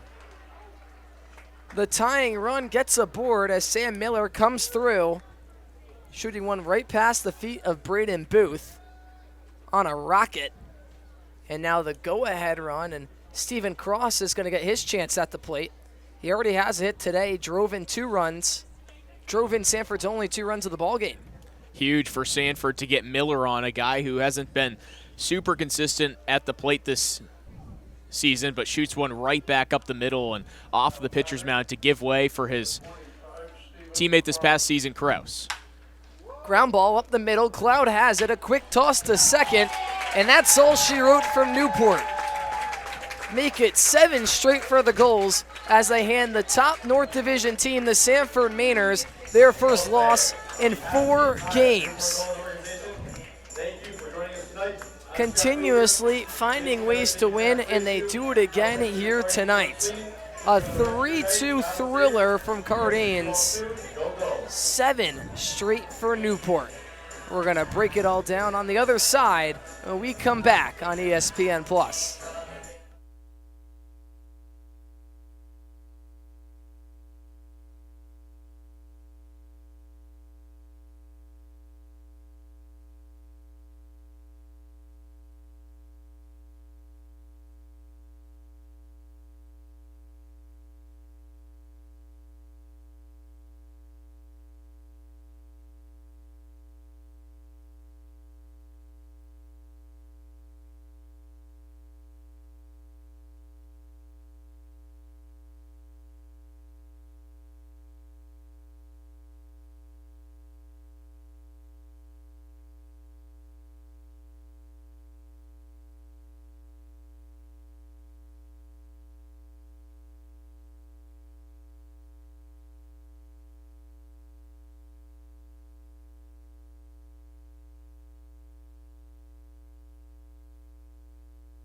From 6 to 7, Newport just keeps on rolling. A 3-2 win over the Sanford Mainers bumps Newport to 12-7-1 on the season. The Sanford Mainers fall to 13-6, so still in control of that top spot in the North Division as we approach about the midpoint of the summer ball season here in the NECBL, but truly an extraordinary game as we welcome you back inside the broadcast booth. Matt Benestad, Cole Purvis, I'm Harry Tidgewell, and Cole, we'll start with you on the losing side of things. Sanford, they've obviously experienced a lot of success, and losses happen in baseball, and then you can really just chalk it up to a loss, but you don't want these things to snowball and pick up into losing streaks. How does Sanford go about getting back on the right track almost immediately? It's about replacing Nick Zamperone, who's going to be out for the foreseeable future. Came into Saturday's matchup against Vermont, tied for the league lead in hits, so he was doing a ton of damage. He's going to be out for a while. We don't know how long yet, but they're going to have to replace his production. They didn't do that tonight. And look, Maddox Miller was excellent on the mound for Newport. Charlie Hale countered with a great start for Sanford, but the bullpen proved to be better for Newport. They showed that they had the pitching depth that Sanford does not tonight, and it resulted in a 3-2 win. So both teams with one-run victories against each other. Could see these teams in a playoff setting. Who knows? It's still fairly early on in the season, but two powerhouses traditionally in this league, and I wouldn't be surprised if we see the Gulls and the Mainers meeting up for a playoff series down the road. Two really close contests, and I think you're right on that. I wouldn't be surprised to see these two teams. The Sanford offense, not completely there. They still managed to out-hit the Gulls altogether, but they come up empty-handed nonetheless. Matt Benestad, the Newport pitching today was simply phenomenal. They racked up 20 strikeouts, allowed just the 2 runs, and came up in the big moments. But the offense, not quite there. Newport hasn't now put a complete game together in a few days, and obviously you don't want to dwell after a loss, but how do they go about continuing this winning streak and putting together a complete baseball game? Yeah, and for Newport, it shows the strength that they both have. They have the strength batting, but some games they can't take advantage of it. But the pitching showed those strength as well. 20 strikeouts and 3 strong outings with 2 out of the bullpen, and Maddox Miller having his longest outing of the summer. It shows that the pitching is strong, the hitting is strong, and the Gulls now just one game at a time, and they just focused on the small things and the small ball, and that's how they win games going forward this summer. And when you're able to win without playing your best baseball, you're in a really good spot, and Newport moves the winning streak all the way up to 7. The hottest team in the entire NECBL. They head to the Upper Valley Nighthawks, so another North Division opponent tomorrow. That game kicking off at 6 on NECBL Plus, followed by Danbury on Wednesday, and then Martha's Vineyard on Thursday. That Friday night game will be against Ocean State back at Cardines. Look at the Mainers. They host Bristol tomorrow in a doubleheader. Busy day for you, Cole Purvis. Right. The Vermont Mountaineers on the road, and Swamp Bats as well. Well, that about wraps it up from here at Cardines Field. But before we say goodbye, just a quick few thank yous to our awesome team here for the Newport Gulls. I'd like to thank the media team, Veronica, Adelina, Olivia, Michael, and Tyler, the best in the biz. Thank you for all that you guys do. The broadcast ops, Matt Clements, Ethan Poole, Carter Holubesco, Sorka Lewis, our producer and director, Joe Dupuis, running graphics. We thank Tom Lima and Mikey Basile for all that they do and their guidance behind the scenes. PJ Moynihan, the executive producer of all of this NECBL action. From up here in the booth, Matt Benestad, thank you for joining us. My fellow Orangemen, Cole Purvis, thanks for coming on. Get back safely. I'm Harry Tidgewell saying so long and good night. Thank you for turning in to this ESPN product, copyright NECBL Baseball. We welcome you back post-game to a 3-2 Gulls win over the Sanford Mainers, and a man of many hats, but also a man of many talents. Maddox Miller, 4 innings pitched, 10 strikeouts, shutout baseball, and you really set the tone for the pitching staff here tonight. How important was it for you to go out there and really just deal through those opening innings? It was huge for the team. I mean, that's what I try to do every time, just go out there, have fun, compete for the guys, and did my job. Everything was working tonight, so I felt really good about it. Well, obviously your start was tremendous, but the guys that backed you up out of the bullpen, you think Britton Booth and Parker Jennings, to hold Sanford, one of the best teams in all the NECBL, to just 2 runs here tonight. What does it mean to have know that those guys in the bullpen have your back? It's awesome. Everybody did a good job tonight. I had faith in every single person that came in the game, so made it easy on our lineup and everything. Well, I'll let you get out of here before they hand you any more stuff. But congrats on the win, and thank you for joining us here tonight. A 3-2 win in favor of the Newport Gulls over the Sanford Mainers. I'm Harry Tidgewell saying good night, Newport.